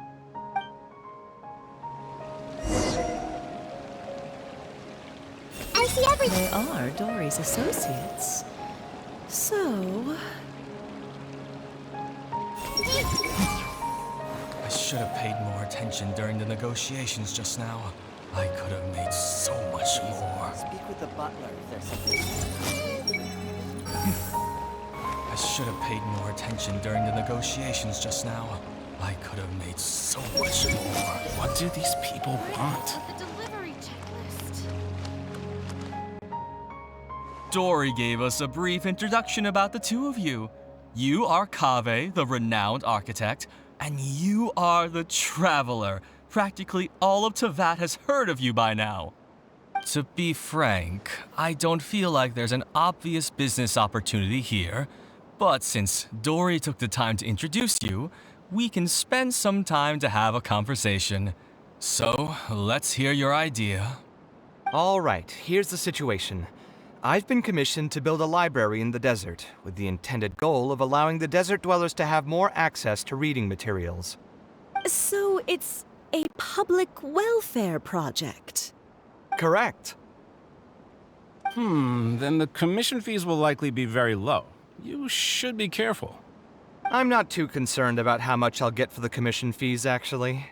I'm fine with doing it for free. I just want to get this project rolling as soon as possible. We're just a little short on funding. So what? You can't possibly expect that we just cover the shortfall for you. Besides, what does a library in the desert have to do with us? If you want to build it yourself with your own Mora. Seems simple enough to me. Hey, there's no need to be so harsh. They are Dory's associates, after all. Here, can you tell us a bit more about what we can gain from sponsoring this project? So we'd mostly be doing it for reputation and exposure? There is some value to that. It could make doing business in the desert a bit easier. Well, just speaking for myself, I've got nothing in the desert. I also have a concern. It feels like there's not much to profit from in the short term. But in the long term, the reputation gain also doesn't sound like it'd offset the cost of the sponsorship. Then how about this? What if, instead of building a single library, we commit to an entire complex of buildings dedicated to culture and education?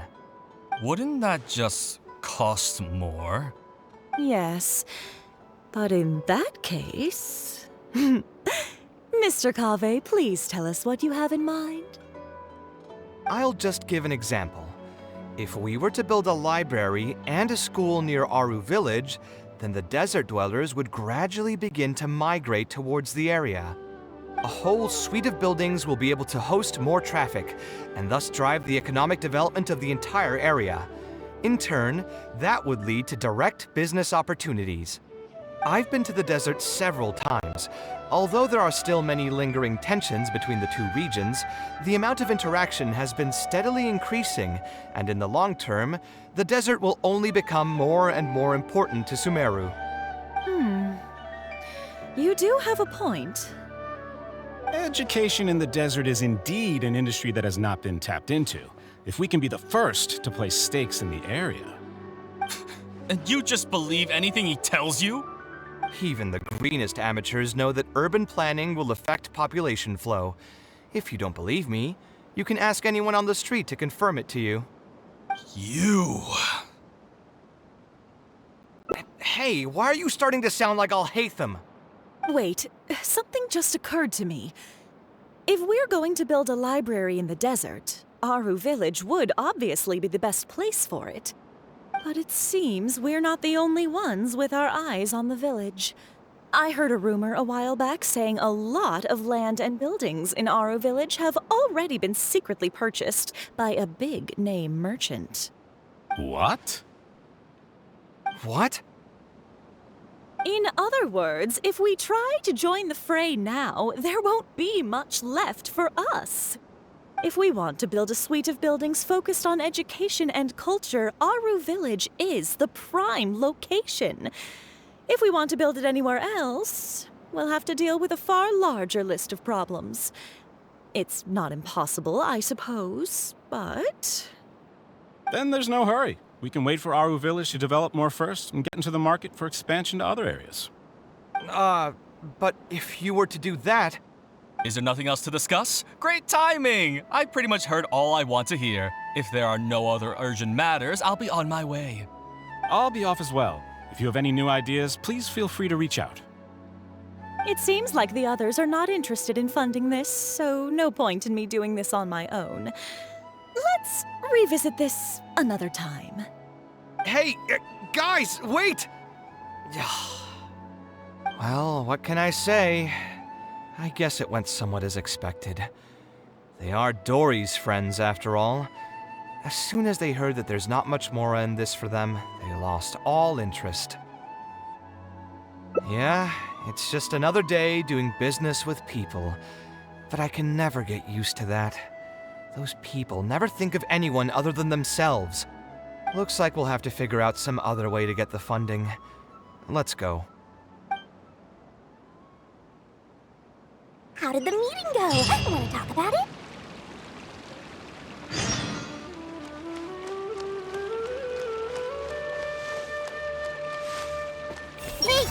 The benevolent Lord Sangma makes your dreams come true. Oh, where did all that passion go from earlier, I take it you weren't able to find a sponsor for your project? Please don't tell me that you're here to mock us. What kind of person do you take me for? Would the kind and generous Lord Sangama Bay really do such a thing? I will say, though, I more or less expected this outcome even before I introduced them to you. You can try to talk up the project all you want, but the facts will remain the same. This project is high investment with slow returns. No sane person would put their money into this. But this isn't just a business project, right? Also, if you already knew no one would want to partner with us, why did you still try to charge me 500,000 mora? You scammer! You might want to remember who your creditor is before you start talking like that, Kaveh. I'll pay back every last coin that I still owe you, but that's a completely different matter. Alright, since you're so devastated about this, I'll set you up for dinner with another big-name merchant. In fact, I'll be inviting the most famous merchant in all of Sumeru, so I'll be counting on your performance. What? Really? I would like to sincerely apologize for my attitude just now. So, where would we be meeting this merchant? Follow me. Oh, I suppose both of you can come.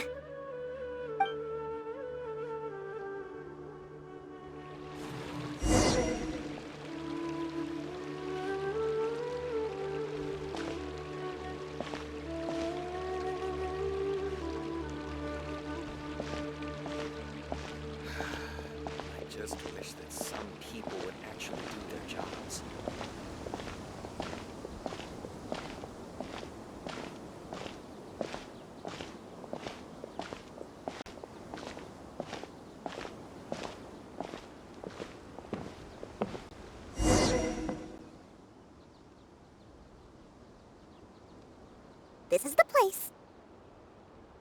You said you're going to introduce us to the most famous merchant in Sumeru. Well, where are they? You still don't get it, huh? The most famous merchant in Sumeru. Huh? So you meant yourself all along? Then why did you bring us here? Well, I've given it some thought, and that complex of education and culture buildings that you mentioned does hold some promise. It'll be a pretty big Mora sink, and I'll have to fund it all on my own, but that's not really a problem for me. Seriously? Where's this generosity coming from so suddenly? Are you trying to scam me again? The reasons are not important. What's important is that I'm willing to help you. However, you know just as well as me that once this project actually breaks ground, it'll start sucking Mora from my pockets like crazy. So, to cut costs... I get it. I won't charge any commission fees, and I'll take responsibility for the entire project. Splendid! Then let's sign the contract right away.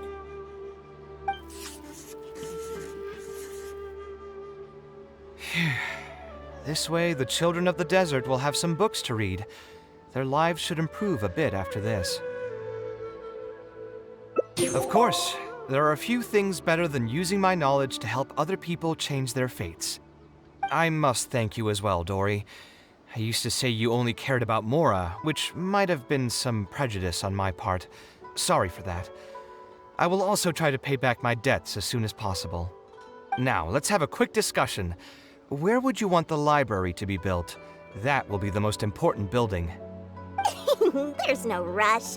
I'll provide you with a copy of the deed when we get back. You can just use the address on the document to find the lot. Huh? The deed?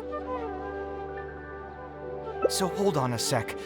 The person who has been buying up everything around Aru Village was you all along? Oh my, did I not tell you about that? Yep, yours truly has been buying up all the land. I must thank you for bringing your ideas to me. Before our conversation, I had no idea what to build on all those lots. So, from my perspective, this has been a great turn of events. I didn't put much in and easily got a lot in return. But what about my commission fees? Huh? Didn't you waive those yourself?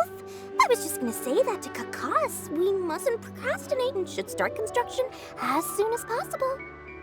But before I could finish my sentence, you volunteered to waive your commission fees and even promised to take responsibility for the whole project from start to finish.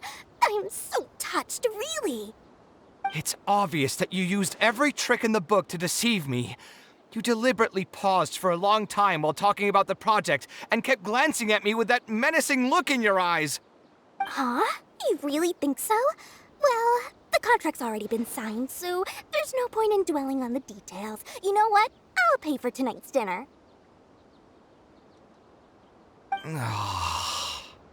Fine, I'll drop the argument on the commission fees. But since you said you're paying for dinner, I'm going to order the best dishes and booze this place has to offer, and lots of it. Tonight, we're feasting until I've recouped my full commission fees. I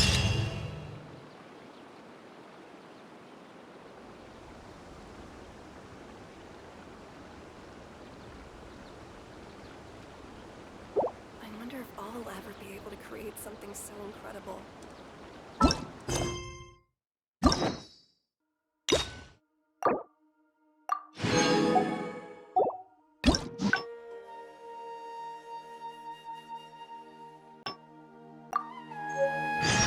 All the world holds dear is...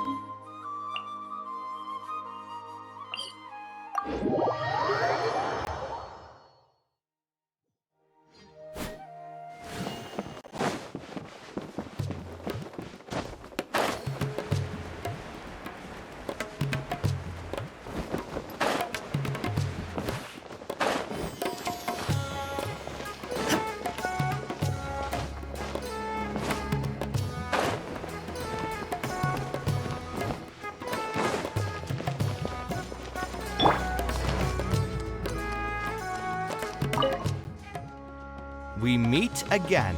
Huh? That's what we wanted to ask. There's no need for us to continue. Believe me, I did... All right. A library? I've heard that the academia will be looking to... You're right.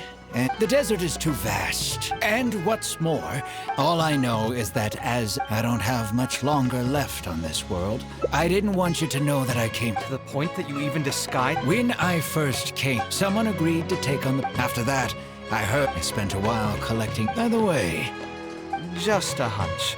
I ran into someone who... He said that he had no way... And after that, he even borrowed more... According to him... Those kinds of things... It's all right. Ultimately, neither of our experiences... Yeah, you'll find... But anyway, I digress. That's what I was afraid. I've done the math, and so... By cobbled... To be honest, all I want is to build this library. A while ago, I know the desert life. So even if the academia... Yes, my father passed away at an early age. I'm sure a child coming all... But let's bring this back to the building it. Building it according to the...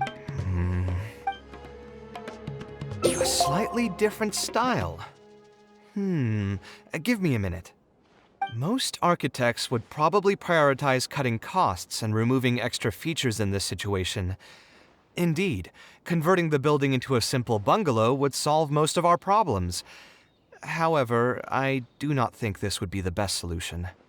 While it's true that the aesthetic value of a building is often viewed as an afterthought, neglecting it has some long-term negative consequences. It is especially undesirable in this situation, as the library will serve a high number of children, many of whom would have never been exposed to structures that may be considered elegant or beautiful. To completely give up on the more aesthetic design would mean stripping the children of an opportunity to appreciate the beauty of architecture. I share Badawi's sentiments in wanting to preserve a more complex design. However, if we can reduce the ornate aspects of the design while maintaining its fundamental elegance, which is to say we won't touch the arches and stone pillars, but make changes elsewhere. This is definitely a first. To make up for the loss of regular details, we would need to put a lot of extra effort into the layout, lines, and color. I see. Would that really be okay? It just increases the difficulty of the design. You should feel lucky that out of all the architects in the city, you chose to approach me. Most of the others would have given up on this project by now. As for inspiration, I think I might have something in mind, but I'd need to visit the site to make sure. Where do you want this place to be built? Tell me the exact location. Aru Village.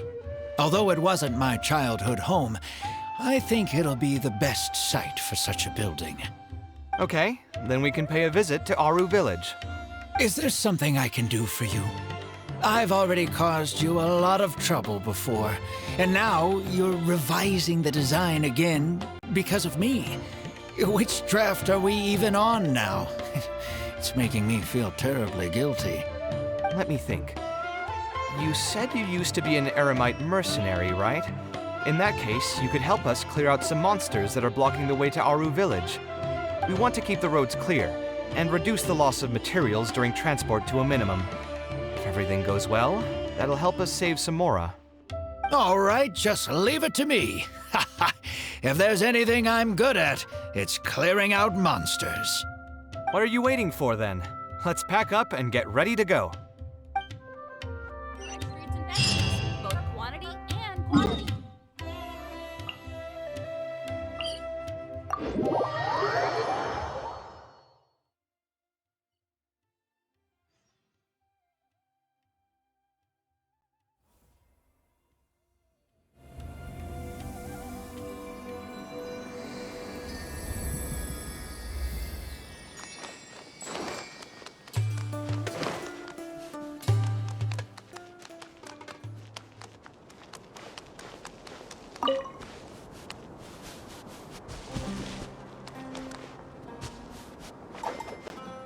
Most materials going from Caravan Ribat to Aru Village would pass through here.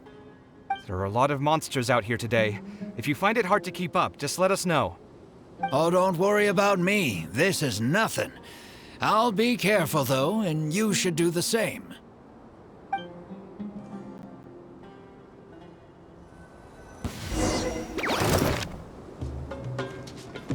Illusion shattered! A bitter pill to swallow. Busted! Shine down! I see everything! Mind the side effects.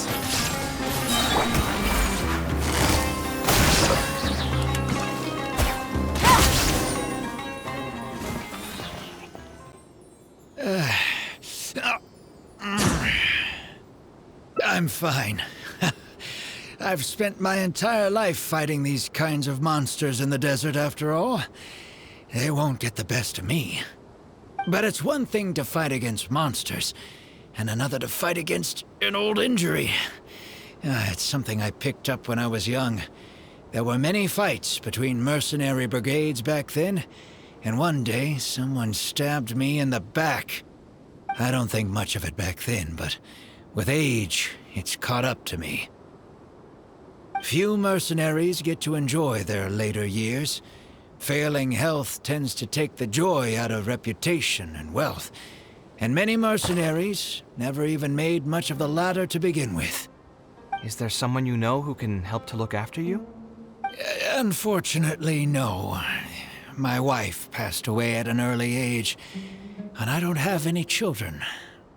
Sometimes I'd close my eyes and realize most of my life story has already been written. I have many regrets about my past, but at the same time I also know that there were never many options for me in the first place. I joined the Eremites when I was young, and won many battles with them. My survival was more a matter of luck than actual ability. If at all possible, I want future children of the desert to have some more options in life. I don't want them to turn out like me.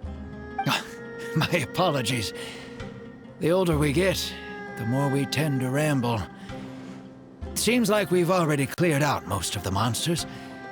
Let's hurry over to Aru Village.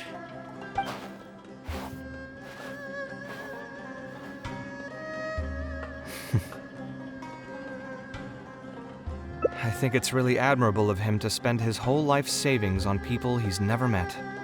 Maybe he's doing this out of natural kindness. A kindness that hasn't been eroded away by the struggles of his life. Perhaps. To clarify, though, I don't think I'm quite the same. Some people call me an idealist. I do have some sentiments of that general persuasion, such as wanting everyone to be able to lead a happy life. But my situation is more complex than that. In the beginning, what drove me to harbor those thoughts was less idealism and more a desire to make up for a sense of guilt. When I was young, I impulsively encouraged my father to take part in the first Inter-Darshan Championship, hosted by the Academia. He set off confidently hoping to win something for me, but failed to clinch the title. What's more, he fell into depression after the competition, and requested to join an investigative research project in the desert. I never saw him again. Word has it that he got caught in quicksand. Even if other factors may have contributed to his death, the fundamental cause still circles back to me. I started doing many things in life because I wanted to make amends. Even in cases where I couldn't do something for a specific person, I still did whatever I could. I think I just wanted to make myself feel a little better. At this point, even I don't know. I've tried self-reflection, but it didn't help. I can't seem to walk away from many things that I see or hear about, even if they don't directly concern me. And I can't quite pinpoint the source of it. Maybe it's just like what those Vahumana scholars often say. It's hard for people to truly understand themselves. I could be doing things out of endless guilt, or I could be doing them out of a strong sense of empathy. It could even just be a matter of conceit. The potential motivations could number in the dozens, but the actions they result in are the same. Anyway, I suppose I don't really mind being called an idealist. They also use that term to describe my father. It seemed to carry fewer connotations back when he was around.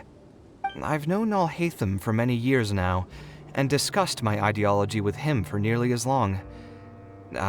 Maybe argued is a better word for it. He told me a long time ago that no matter how strong of a swimmer you may be, you'll still get dragged under by the others who are drowning once you run out of stamina. He believes this is the fate that awaits all idealists. I still believe I should live by my ideals, and I've given him countless reasons why I think it's a good idea to do so. Perhaps my ideals are flawed, but are there really any perfect things in this world? Unfortunately, he remains unconvinced. His personality is the exact opposite of my own. If someone happens to drown next to him, he'll most likely stand on the shore and mumble something along the lines of respecting other people's fates. But as you can see, I'm not the only idealist in the world. Just as there are different seasons, there are also different people. There are many others who will continue to care about the fates of those who are not directly related to them. And when I finally run out of stamina, someone will also reach out and bring me back to shore. Someone will help me, right? Yes, I've already been helped like that before. Oh, please. It's not like we're actually talking about swimming. Also, just so you know, I actually took a swimming elective back in the day. Don't underestimate my skills. Either way, I'm feeling much better than when you first found me at the tavern. I can feel inspiration already welling up inside of me. Maybe this will be just the opportunity I needed to create a whole new style. All right, let's head to Aru Village.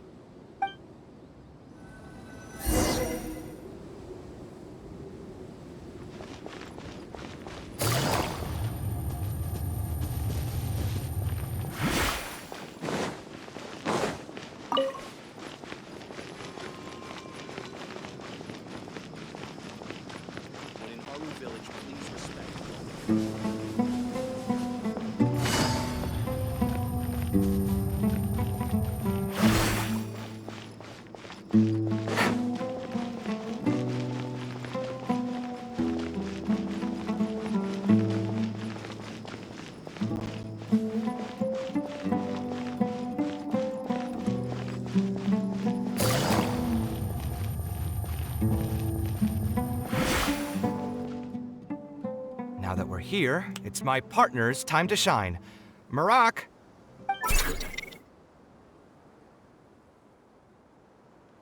Oh, what's this? My toolbox. I built it using an ancient mechanical core. It's not too smart, but it's super useful and can help me with a variety of tasks. I'll take Marak and find a suitable location for the building. Once that is done, I'll get to work on a few designs. Traveler? Ah, you know each other? Hello. I suppose you must be Kaveh from Kasharawar. I have heard of you before. My name is Sataria, and I'm currently the person in charge of promoting educational assistance programs here in the desert. Educational assistance programs? Then you must be familiar with the local conditions here. I can't say I'm too familiar just yet, but if you have any questions, I'll try my best to answer them. I've been commissioned by Mr. Badawi to build a library in the desert. We've settled on the general design direction, but we are trying to finalize some details based on the conditions around the intended location. A library? Do you intend to open it to the public for free? That's right. I want to make sure the children will have books to read. That's fantastic! I'm sure the children will be thrilled. Right now, we don't have access to many paper books or a quiet place to read. Truth be told, this very thing has been keeping me up at night. Let me get straight to my questions then. Can you estimate the number of children around here who'd be interested in reading? Besides the usual noise of village pedestrians, are there any other sources of noise in the village? Oh, and have any landslides occurred here recently? And also, where are the spots around the village that have been most affected by wind and erosion?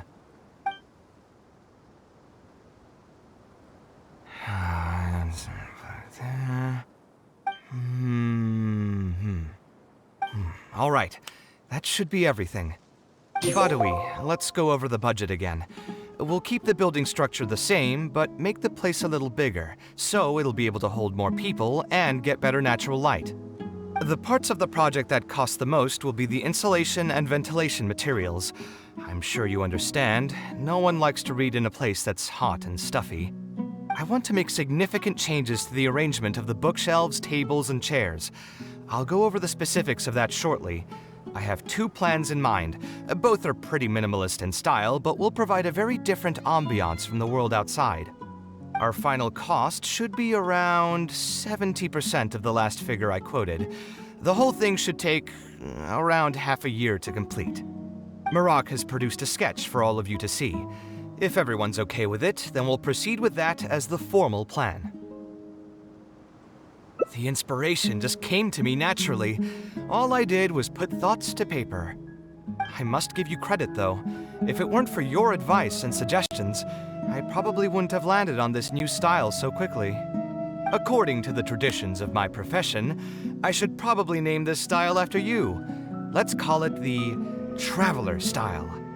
In the meantime, Let's look forward to the day when this building is completed and can finally open its doors.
Take it easy.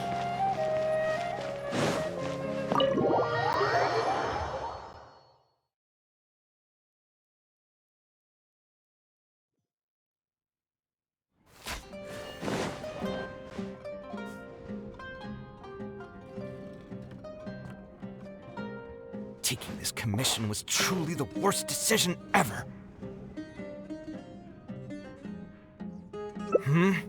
Oh, hey. Actually, while we're on that, what are you doing here at the tavern? Don't listen to anyone who says that drinking is an so you saw that, did you? Anyway, thanks for looking out for me. Honestly, it wasn't that big of a deal. I'm used to it, but stress is just an inescapable part of being a working adult. Boss, do you want something too? I'll put it on my tab. Wine in a glass. I know you're already keeping a secret. That guy, though. Another glass, please. You've got it, sir. It really is every other, but perhaps getting used. I would spend a lot of time. I suppose, though, that just all of this makes for a. Here's your drink. Boss? The meaning of art. Anyway, I don't know about art, but. What do you think? No worries. It was just an offhand question. It's been bothering me for a while. Even when I'm awake, the question haunts me like a bad dream.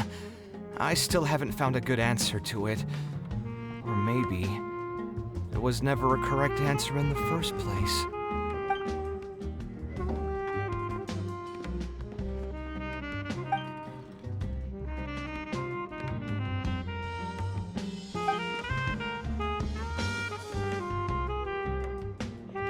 Sounds great to me. I don't even want to think about this project anymore. But what should we do? It's probably not a good idea to just drink until I pass out here. A different career. I see. That's not a bad idea. I think I've heard a saying somewhere before. 80% of a working adult's woes are due to not having enough mora in the bank. It's just a saying, of course, but even I will admit that my life would be a lot better if I could make additional mora. And if I want to make mora, I should finish that ridiculous commission. But I really can't find it in me to go back and talk to him right now. Hold on. I just remembered that I used to have a senior classmate by the name of Alkami. If memory serves me right, he's no longer taking private commissions, but he's still doing pretty well for himself. Maybe I'll be able to get some advice from him. Yeah, I should get on this right away. No more wine for me today. I'll grab the bill and be on my way.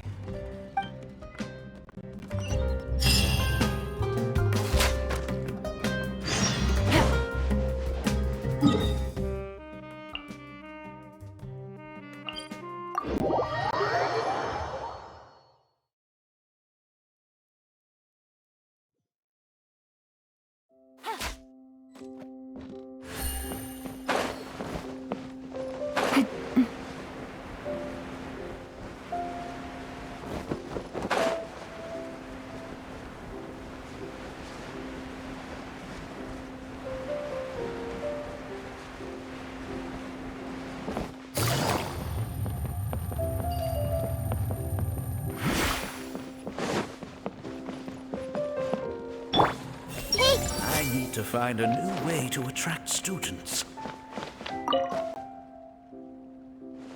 Ah, Kaveh, it's you! It's been a while. What have you been up to recently?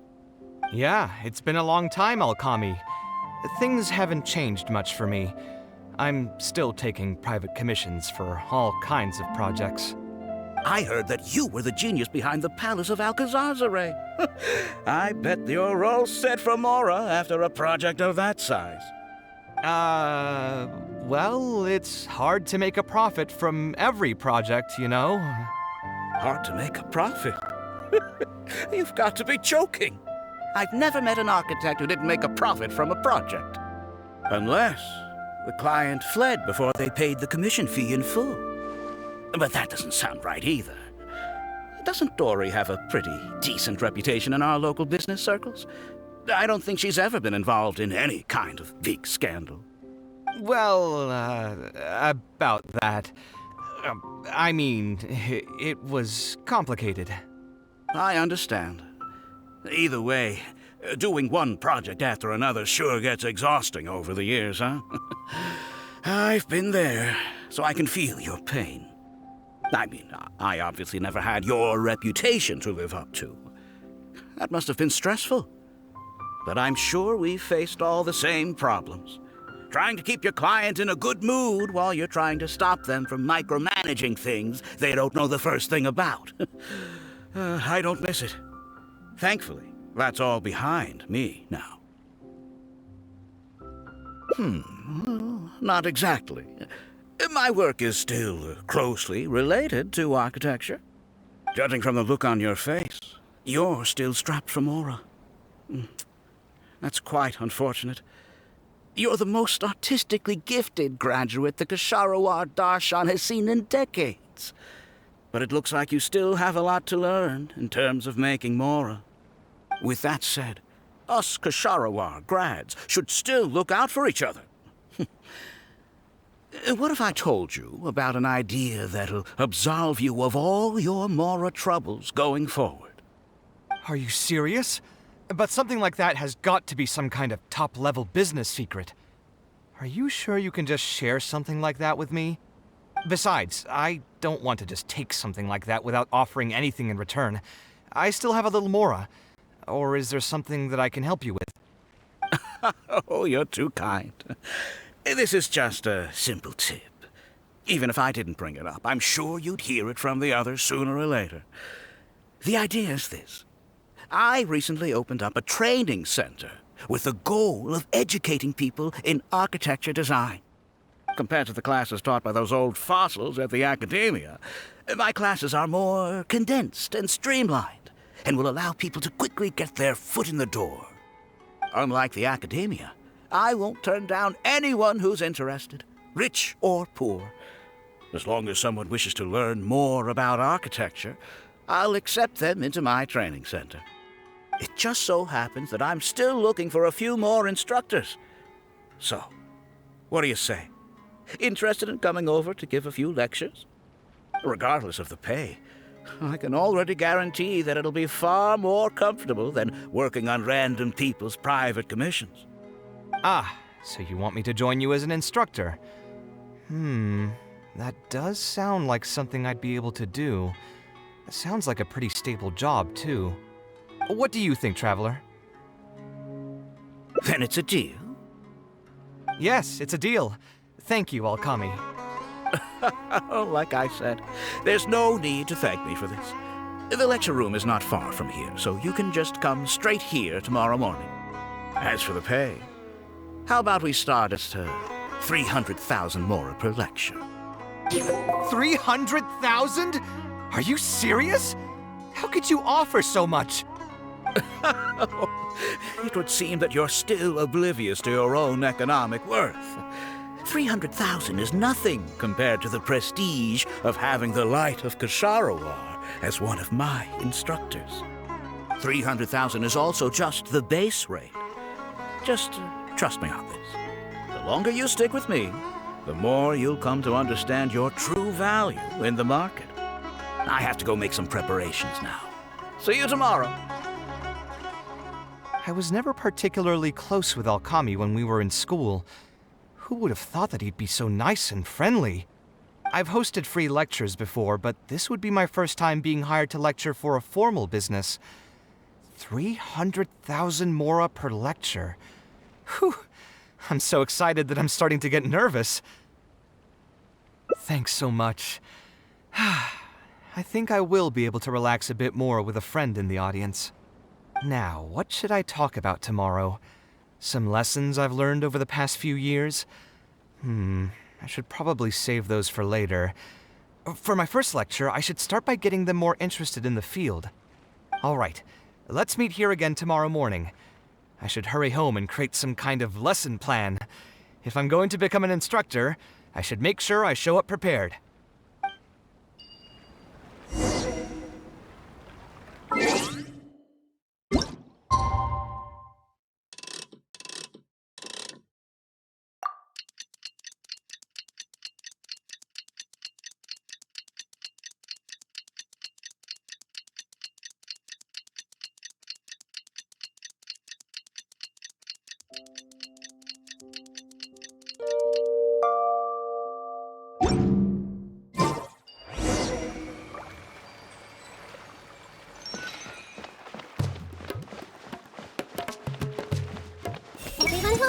The word is out.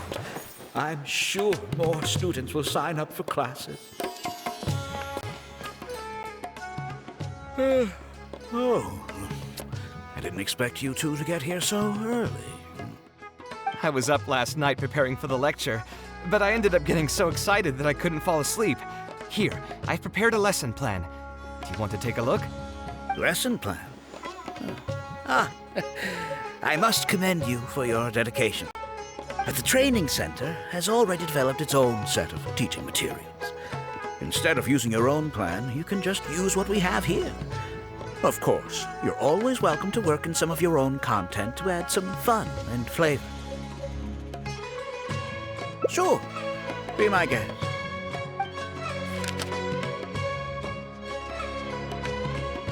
It's almost time for the lecture to start.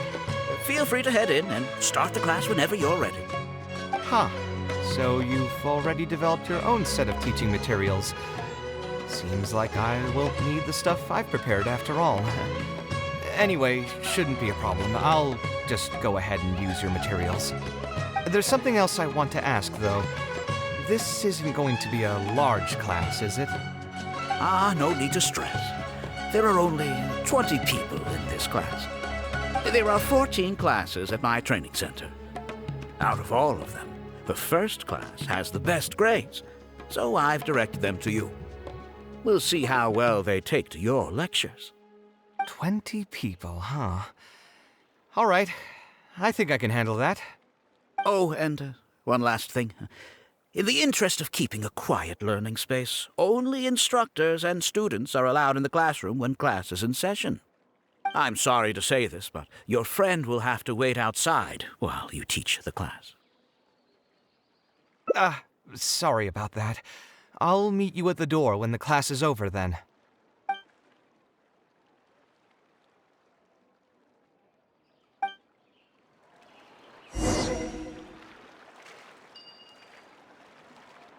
I see everything.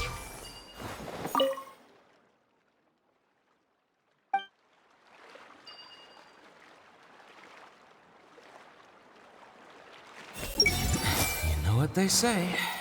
Knowledge is the key to changing someone's fate. I bet he's living the dream. Hey there. Can I help you? Oh, Alkami? You mean that rich guy who's been making quite the name for himself? Yeah, he commissioned a set of furniture from me a while back. Paid a great deal of mora for it, too. I heard he earned a fortune working as a renowned architect. Now he's opened a training center so others can follow in his footsteps. If the tuition wasn't sky high, I'd enroll my child in a heartbeat. Architecture really sounds like a lucrative profession.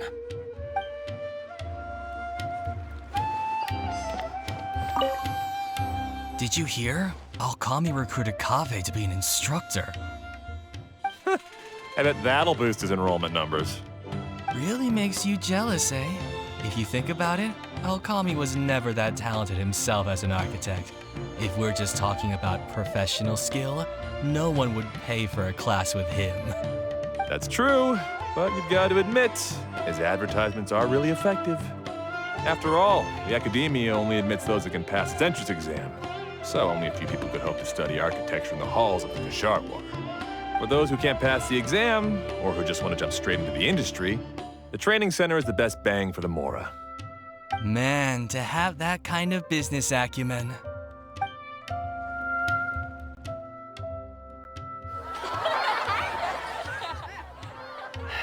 All right, everyone. There's no need to be nervous.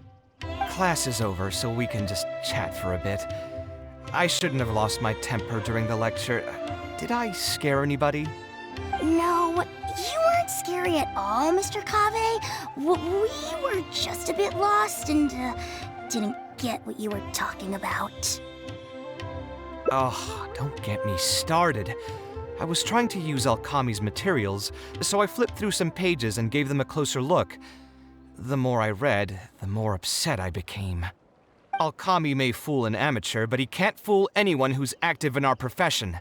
The materials he made are completely useless for teaching real architecture.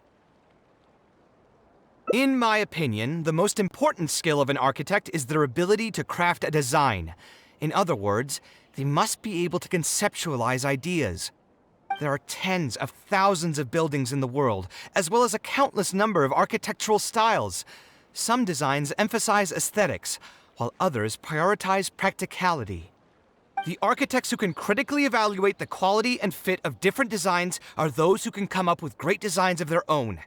But you won't get any of that from the teaching materials they're using here. All these students are doing in class is rote memorization of existing designs. They are learning nothing about the underlying principles. How can they expect to become real architects? When they're done with this class, all they'll become are dilettantes with a pitiful smattering of architectural knowledge. But, Mr. Kaveh, we didn't really understand anything you said after you threw away the materials either. What's the big deal anyway? It's not like we're looking to make some works of art. We just want to make some Mora. You're studying architecture to make Mora? Yeah. Why else would we be studying here? My biggest dream is to become someone like Mr. Alkami. Once I finally make my fortune in architecture, I'll be able to buy anything I like. Huh. In that case, I'm afraid you'll probably be disappointed. The reality is that the work of an architect is very difficult, and the pay is not lucrative at all. Believe me, I'm a perfect example. But how? Mr. Alkami just told us last night that you made a killing by building the Palace of Alcazarzare. He also said that as long as we graduate from his class, waves upon waves of people will reach out to us with private commissions, and we can just sit back and wait for Mora to fill up our pockets. It won't be long before I can put these miserable days behind me. Come on. You all believed everything he said? But Mr. Alkami is really rich, isn't he? You... It's pointless trying to argue this with you right now. You've already filled your heads with pipe dreams. Let's go, traveler. Let's hear about Alkami's true plans from the man himself.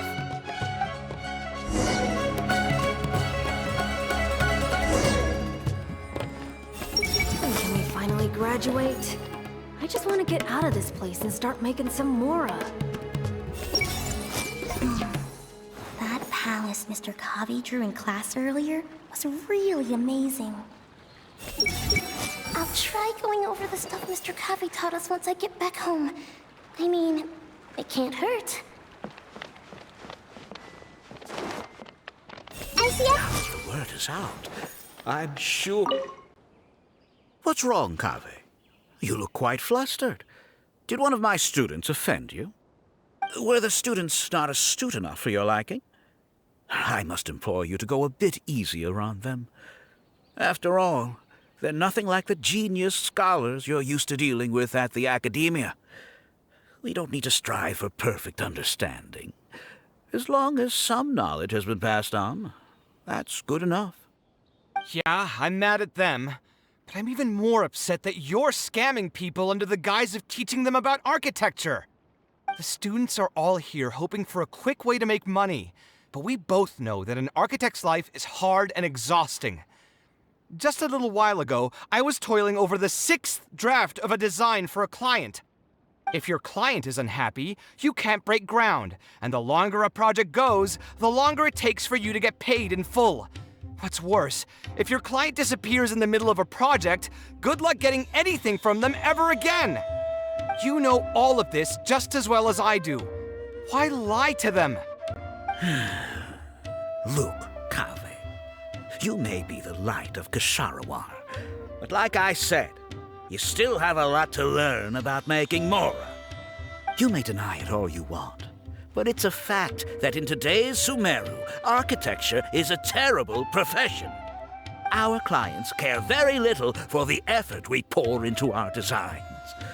Instead of appreciating us, they spend all their time nitpicking details and demanding changes, often forcing all kinds of ridiculous ideas onto us. I suppose that's more or less true. Go on. Why should we cling on to a profession that's difficult and unrewarding?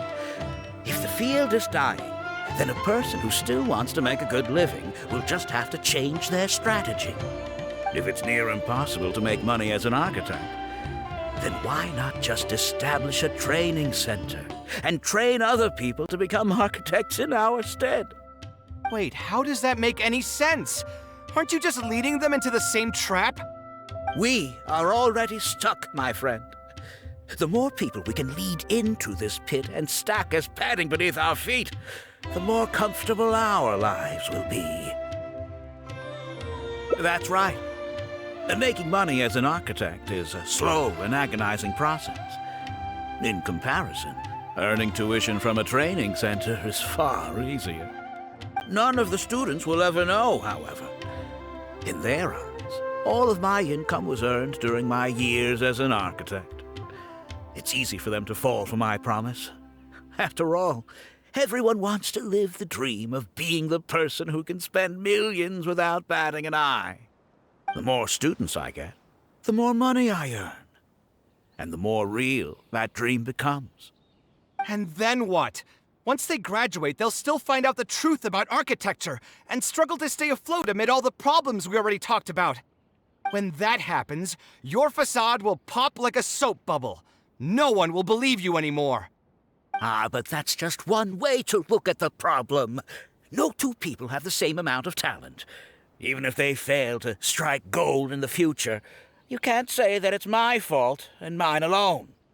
Oh, and also, I never actually promised that they would achieve financial freedom as long as they become architects. All I did was nudge them towards that belief. I'm not even scared if they do come back and stir up trouble. My training center has all the required permits and certifications. Even the Dendro Archon herself couldn't find fault in any part of my business. How can you sleep at night knowing that you're doing all this? Tell me, is your heart carved out of brick and stone? I can't believe that I once saw you as a decent human being. I am beyond disappointed in you. And the same goes to you. How many years has it been since you graduated from the academia? If you still can't accept something like this, do you just plan on keeping that worthless naivete of yours until the end of time? Only fools will see art as revered and sacred. In the end, art is just another business. Being successful at running a business is an art form in itself. I urge you to think about what I've said. Offloading your pain onto others is the only way a person can live comfortably in this world. As the light of the Ksharawar, you've accumulated plenty of fame and respect. It's high time that you use those resources to improve the circumstances of your own life. Think it over, Kaveh. I still believe our collaboration could be very fruitful.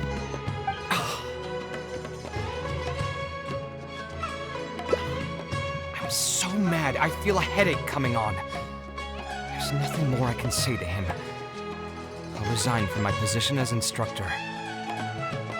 Of course, I'm sure you've realized that as long as I remained at this center, he would be able to use my name to advertise this place. Even if I just sit back and do nothing, others will be deceived and suffer because of me. He is right about one thing, though. These kinds of training centers are everywhere. And even if the academia was to find out about it, it's unlikely that they would take any real action against it. The most that they could accuse him of is false advertising. And even that would be hard to prove. Oh? Did you notice something else? Yeah, you've got a point. The rate he gave me was 300,000 mora per lecture. That probably came out of the students' tuition. And who knows just how much he's been charging the students for attending his classes. If you're gambling everything on making it rich as an architect, are you really going to have the mora to pay for that kind of tuition? Right. We should hurry. The students didn't believe a word I was telling them. They're still daydreaming about making millions. We're never going to get any information from them again if we let Alchemy talk to them first. Let's move now before he's had the chance to react.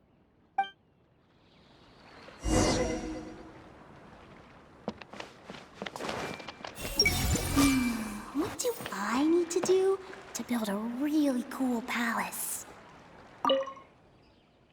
Oh, Mr. Kaveh? What are you doing back here? Class finished a while ago, but you're still here. Why haven't you gone home? I wanted to stay for a little longer. I'm still thinking about everything you taught during the class. Even though a lot of it went right over my head, I still thought the houses you drew were really pretty. Of course they were. All the examples I drew were world-famous landmarks. Each one was the magnum opus of a celebrated architect. It's a good thing that you could recognize them for their beauty. The accumulation of knowledge is the first step to artistic expression. Instead of rote memorization, you should try to relate and to understand, and after that, try to resonate with the work. Resonate? Yes.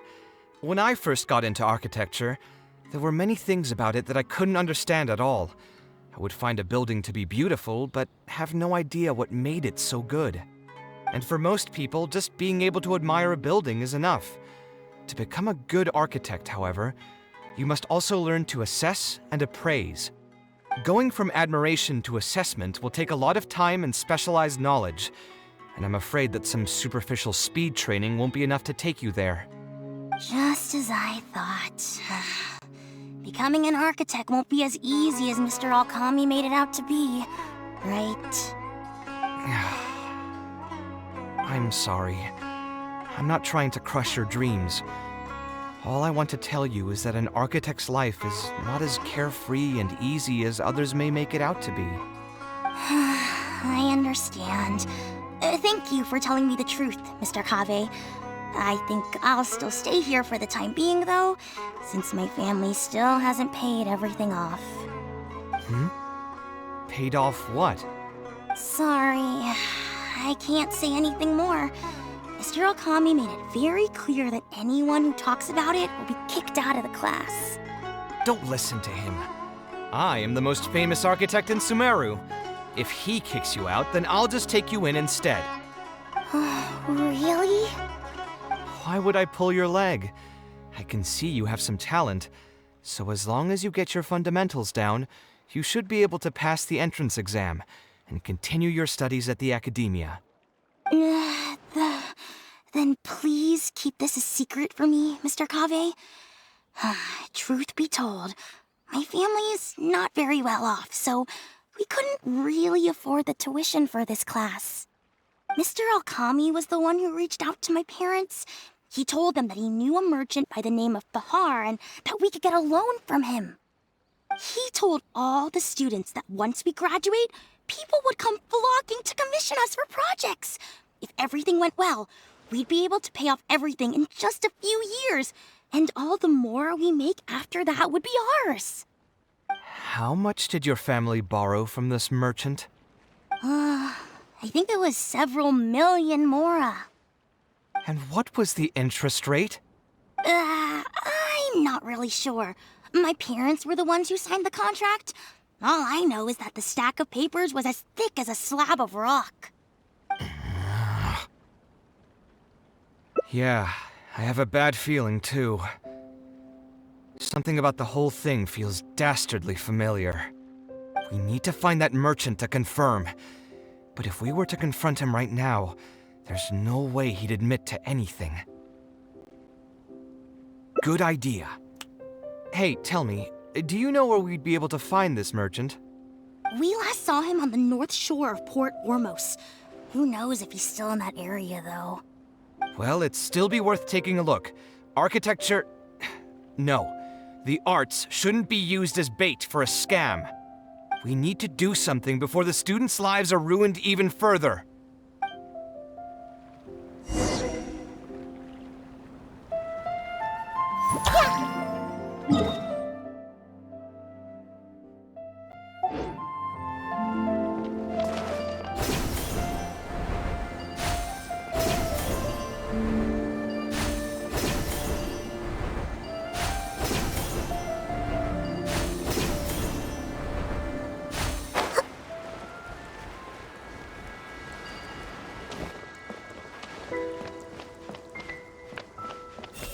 Let's see who we can reel in today. Oh, I don't think I've ever seen you guys before. Here for business? You're Fahar, right? Yes. May I ask who introduced you? Alkami. My friend here wants to enroll in his architecture class, but they're a bit short on money. Alkami told us you're the man to go to in this kind of situation. Oh, sounds like his business is booming. How much do you need? Let me see. I'd say around 3 million mora. Oof, you call that a bit short on money?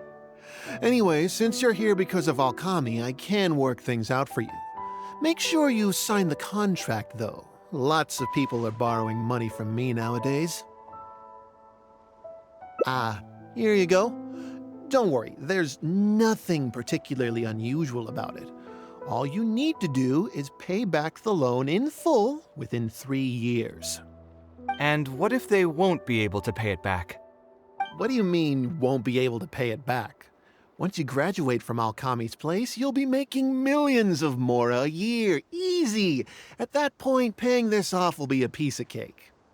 And even if you were to run into some difficulties and need to delay the installments, it's no big deal. We're all reasonable people here. If you can't pay quickly, you can just pay it back over a longer period. All that would change is your interest rates would get a little higher. It's hard work running a business. If we're taking risks to supply you with mora, it's only fair that you take on a bit of the financial risk as well. Anyway, there's no point in tying yourself in knots over the contract.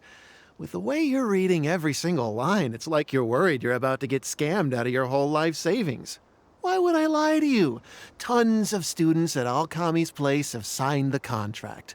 Aren't they all doing pretty well for themselves? I just did some calculations in my head. When you say the interest will get a little higher, do you mean it'll get higher than 30%? Of course, the contract did a great job of trying to obfuscate that fact. It only listed the amount that you'll have to repay every day, which gives the false impression that the amount hasn't actually increased by all that much. If you actually do the math, however, it's clear that the amount you need to pay on interest alone will amount to hundreds of thousands of mora per year. Most people can't even make that much mora in a year. Your greed really knows no bounds. Even my creditor doesn't dare to raise rates that high. Once a family's signed on to a scheme like this, there's no getting out. What are you trying to say, huh? I figured something was off when two well-dressed people came looking for a loan. Think you got the better of me? Too many people are sticking their noses where they don't belong these days. Luckily for me, though, this is a pretty secluded spot. Hey, come out and teach these guys a lesson! Eremites? I've already fought off more than my fair share of them when I was working in the desert. There are only a few of them, so they shouldn't pose much of a threat. Marak, you're up! That's following orders! Illusion shattered! The doctor was... Hey!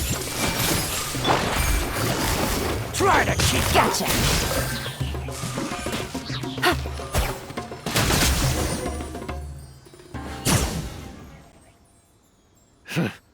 Who are you and what do you want? I don't think we've done anything to hurt or offend you, so why go this far to destroy my livelihood? Debt has the power to upend your whole life. I know very well just how miserable living in debt can be. But my debts are the culmination of many different factors, and my interest rate is still somewhat reasonable. As long as I continue to work with my situation in mind, my debts will eventually be paid off. But these students are different. They have neither the mental preparation nor the financial resources to pay back a debt like this. You sold the dreams of becoming an architect to the students as bait, urging them to take on insurmountable amounts of debt to satisfy your greed. Ha! Everyone knows there's no such thing as a free lunch. It's their own fault for falling into the trap. And if we're going to talk about greed, aren't those students the ones who are blinded by it? They completely ignore the risk that's right there in front of them. Ha! And here comes the silver tongue. Surely you use that to reel in the students as well. Even now, many of them are still hopelessly dreaming of striking gold after they graduate. People grow by learning from their mistakes. I hope this will be a valuable lesson to them. Let's head back to the academia and turn this guy over to the Matra. They should be able to link him with Alkami's business.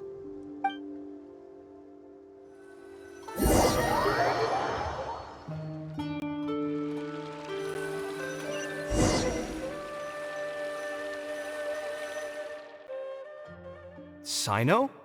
Didn't think I would run into you here. My vacation just ended not too long ago, so I'm going over some cases at the academia. Who's this?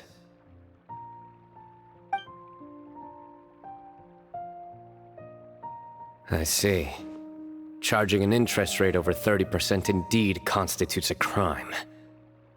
As it is highly likely that Alkami is also benefiting from this scheme, the Matra will open an investigation on him as well. The training center will be closed until further notice.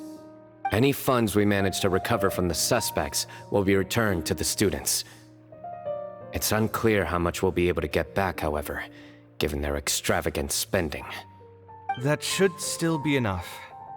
Once the students realize the error of their ways, they won't fall so easily for such traps in the future. Anyway, thank you for your help. I hope this won't be too much trouble for you. It's no trouble. Just another day at work. How did you two get tangled up in this anyway? Did you accept any mora from him? He promised to pay me 300,000 mora per lecture, but I resigned as soon as I finished the first session. I didn't take a single coin. Ah, that's good.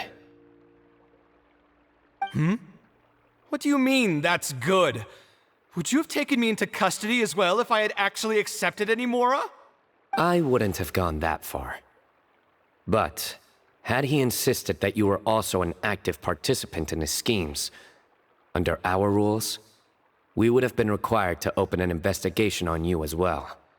Either way, though, I believe you are innocent in all of this. Had you actually been alright with making money through less than noble means, your life wouldn't be the mess it currently is. Hey, what was that? What do you mean my life is a mess? Never mind. Your life is fine. You're just messing with me now, aren't you? Let's get back to business. If Alkami's case can be successfully resolved, you'll be eligible for a monetary reward from the academia. Don't forget to pick it up after the fact. Huh. I didn't even know there was such a thing. I never would have guessed. What I'm trying to say is that we didn't report Alkami because we thought we could make some more off of it. The reward will be given regardless of your personal motivations. It was implemented with the intent of encouraging people to supply tips to the Matra. Fine. Is there anything else? I want to go back to the training center one more time and talk to some of the kids. Sure, but you should wait until tomorrow. My subordinates will shut down the center today, and summon the students to gather information on the total amount of Mora they've lost in the scam. All right, then I'll stay out of their way. I can talk to the kids tomorrow. I have a few other things to take care of, so I'll be off for now. If you want to follow up on this case, just come find me again. Or ask one of the Matra.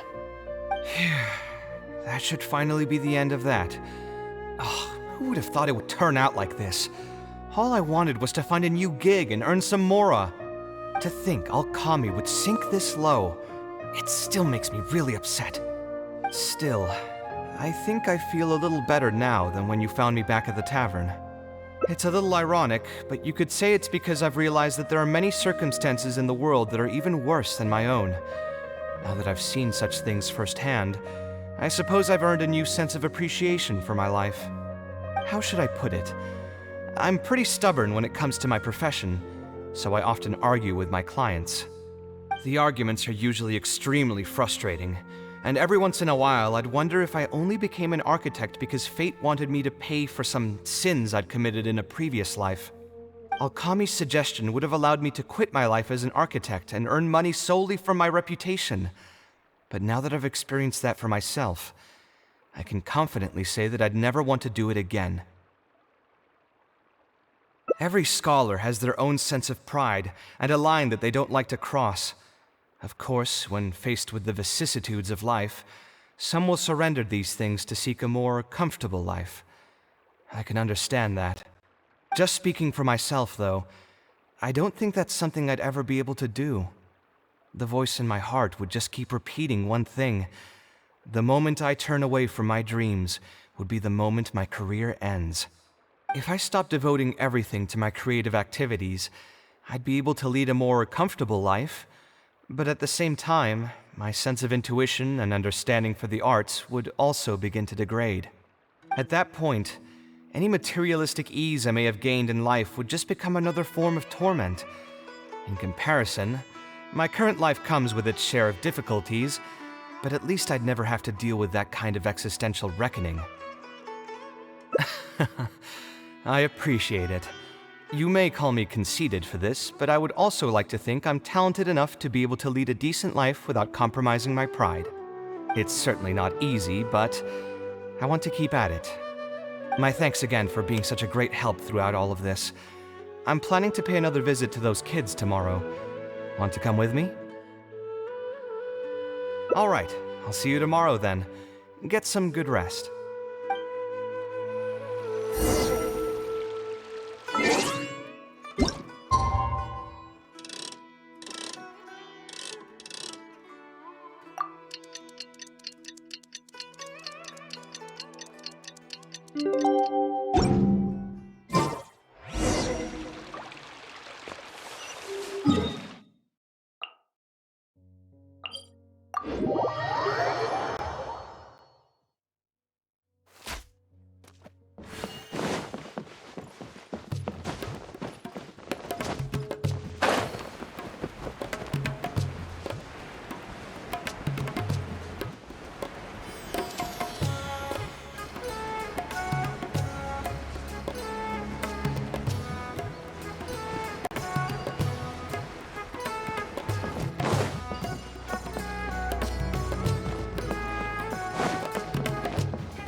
Mr. Kaveh promised that he'd teach us.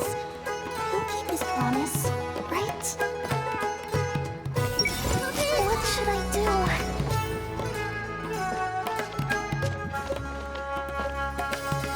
I see everything! After all those classes I took at the training center, I never would have guessed Mr. Alchemy was a scammer. the training center has been shut down, and the Matra have promised to return some of our tuition. But we've already spent so much time on this class. What should we do next? Mr. Kaveh said we can keep working on our fundamentals and try to get into the academia. Ha! Easier said than done. If it was easier to get into the academia, none of us would have signed up for the class in the first place. Only the best of the best can get into the academia studying on their own. Mr. Kaveh might be willing to teach us. Why? What reason does he have to stick around? So, you're the only ones that showed up today, huh? Huh? Kaveh's here! Now, that's Mr. Kaveh to you. I'm here as your instructor, so let's keep things a little more proper. I'll keep instructing you for a while longer. You can pass on the message to the other students. As long as someone wants to come, they can join the class. Oh, also, I'm usually pretty busy, so I'll only be able to teach architecture fundamentals on my days off. Another disclaimer, I can't promise that you'll all be able to understand everything I'm going to teach. Architecture is not an easy profession. Aesthetics aside, even the basics of safe design can already be a handful for most people. If you want to design safe buildings, you'll have to go through a systematic study of structural engineering. And just as a heads up, all of this will be a huge step up from the superficial stuff you were learning before. It'll take both talent and perseverance to get through the course. I don't want to hear anyone say that I didn't warn you. We'll try our best. It seems some of you are really serious about this after all. All right, everyone, pack your stuff up. No need to prepare much for today's class. We're going to go on a quick field trip. You'll know once we get there. Come on, let's get going. We'll be off once everyone's grabbed their pencils and sketch pads.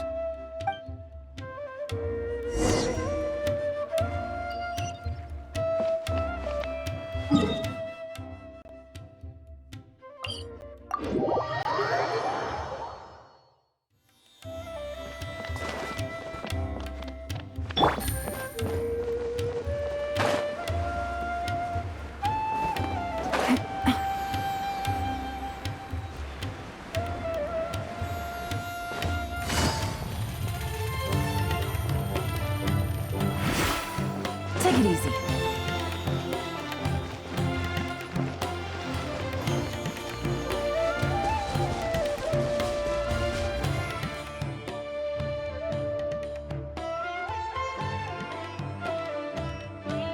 This lighthouse has been around for a long time, and I handled its renovations when I first graduated from the academia. The point of today is not so much about the lighthouse as a building, however. I just want you to take a look at it and do a bit of self-reflection. If you were tasked today with designing a building, how would you want it to look like? Don't think about how you'd actually go about building it for now. Just put your ideas to paper and draw the prettiest building that comes to your mind. So, it can be, any kind of building? Yep, as long as you think it'd look good. It doesn't even necessarily have to be a building. If you want, you can draw trees, the ocean, or even a garden area. Draw whatever you'd like.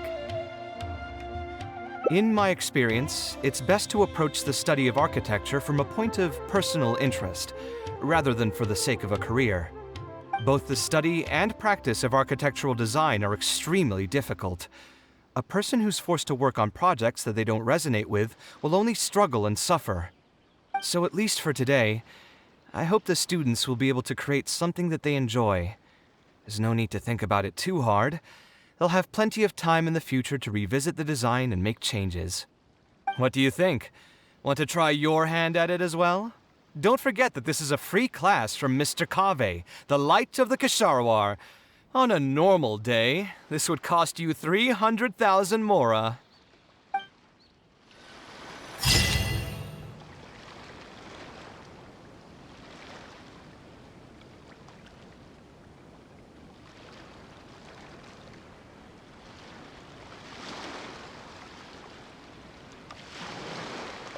Navigating the world is a whole lot easier with a few different identities to choose from. Need me to come up with some for you?